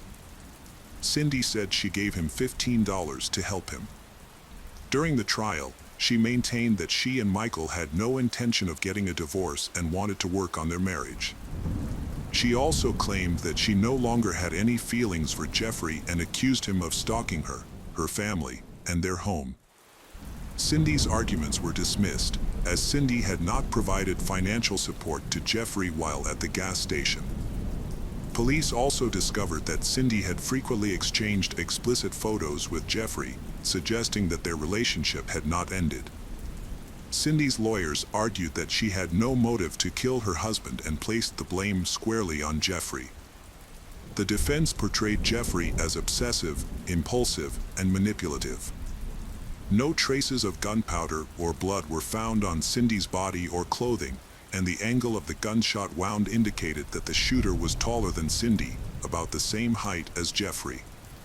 To this day, it remains unclear who shot Michael and what exactly happened that night. Prosecutors argue that Cindy did the killing, with Jeffrey helping her dispose of the weapon. In 2016, Jeffrey Brown was convicted of manslaughter and sentenced to 20 years in prison, with eligibility for parole in 2036. On January 11, 2017, Cindy Reese was convicted of first-degree murder and sentenced to 40 years in prison. Her family believes she is innocent and is determined to fight for her release. In 2019, Michael's parents discovered that Cindy had been transferred from a maximum security prison to a lower security facility near the site of the murder. Michael's family went to court and successfully had her returned to a maximum security prison.